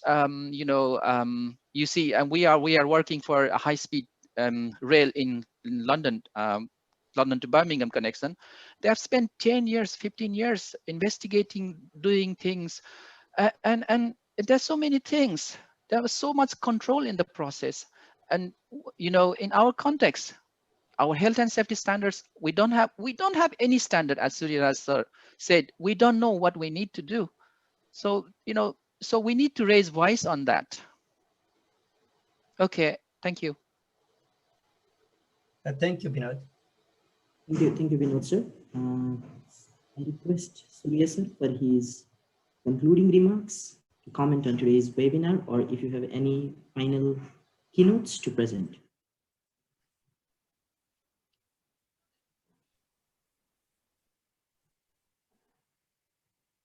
Well, I request Surya sir for his final remarks, if any.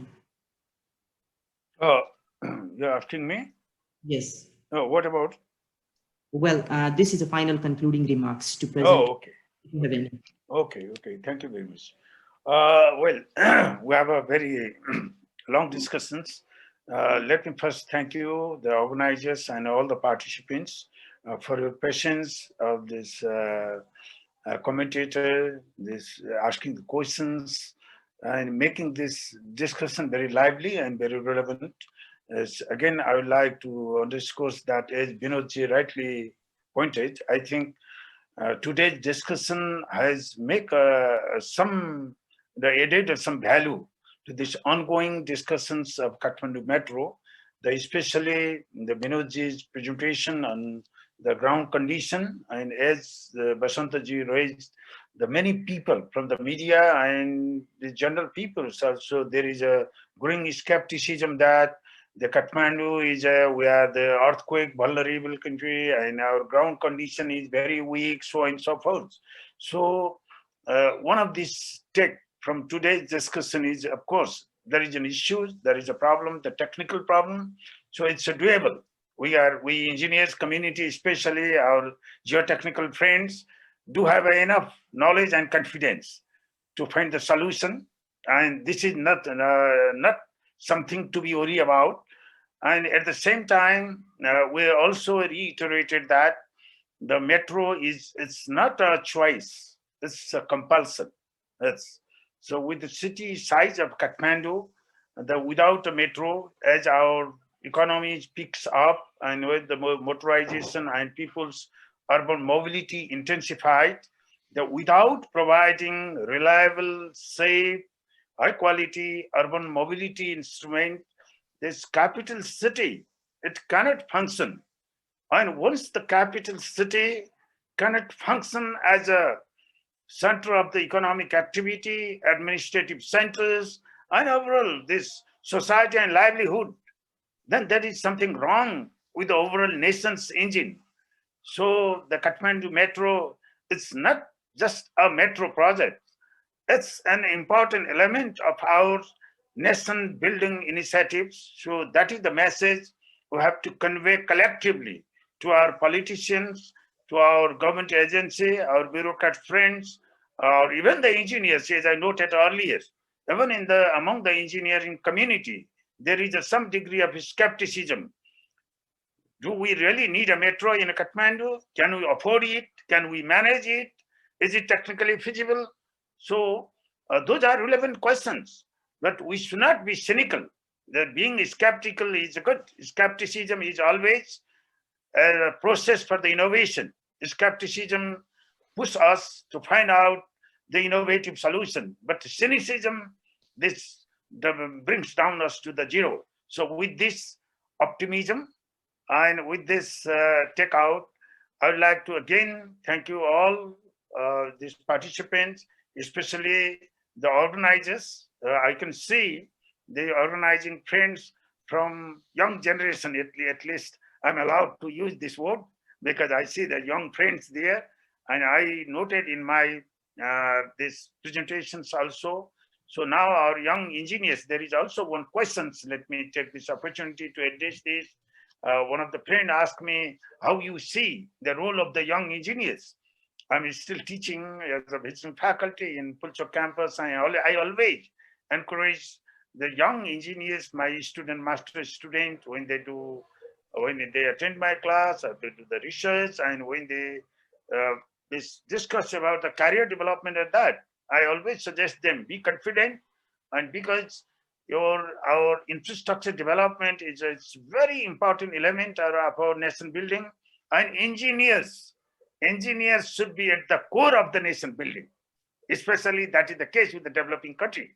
So be confident and be prepared to solve this all technical problem, engineering problem, planning problem, or that. So it's a doable. So with this, I again thank you, organizer, for giving me this opportunity to speak to you all and share my, I'm not sure whether this my view and my narratives is to what extent it is valid, to what extent it is my own biases. Take it with a pinch of salt and keep on discussing it with the spirit of the positive note that the Kathmandu Metro, in my lifetime, I can enjoy the riding Kathmandu Metro. So with this optimistic note, thank you very much. And bye everyone. Thank you. Thank you, Surya sir, for your inspiring notes. Looks like we have answered all the questions now. I mean, all the representative questions. If you have any other questions, please contact us via email and we'll try our best to answer you. I want to notify all of you that a recorded version of this webinar will also be available later after some editions. And with this, we have come to the end of today's program. Special thanks to Presenter Binod sir and keynote speaker Surya sir. Thanks to CATS Consultancy and Hydro Research Private Limited and Pi Academy for technical support. Last but not the least, thank you everyone and have a great rest of your day. Thank you so much.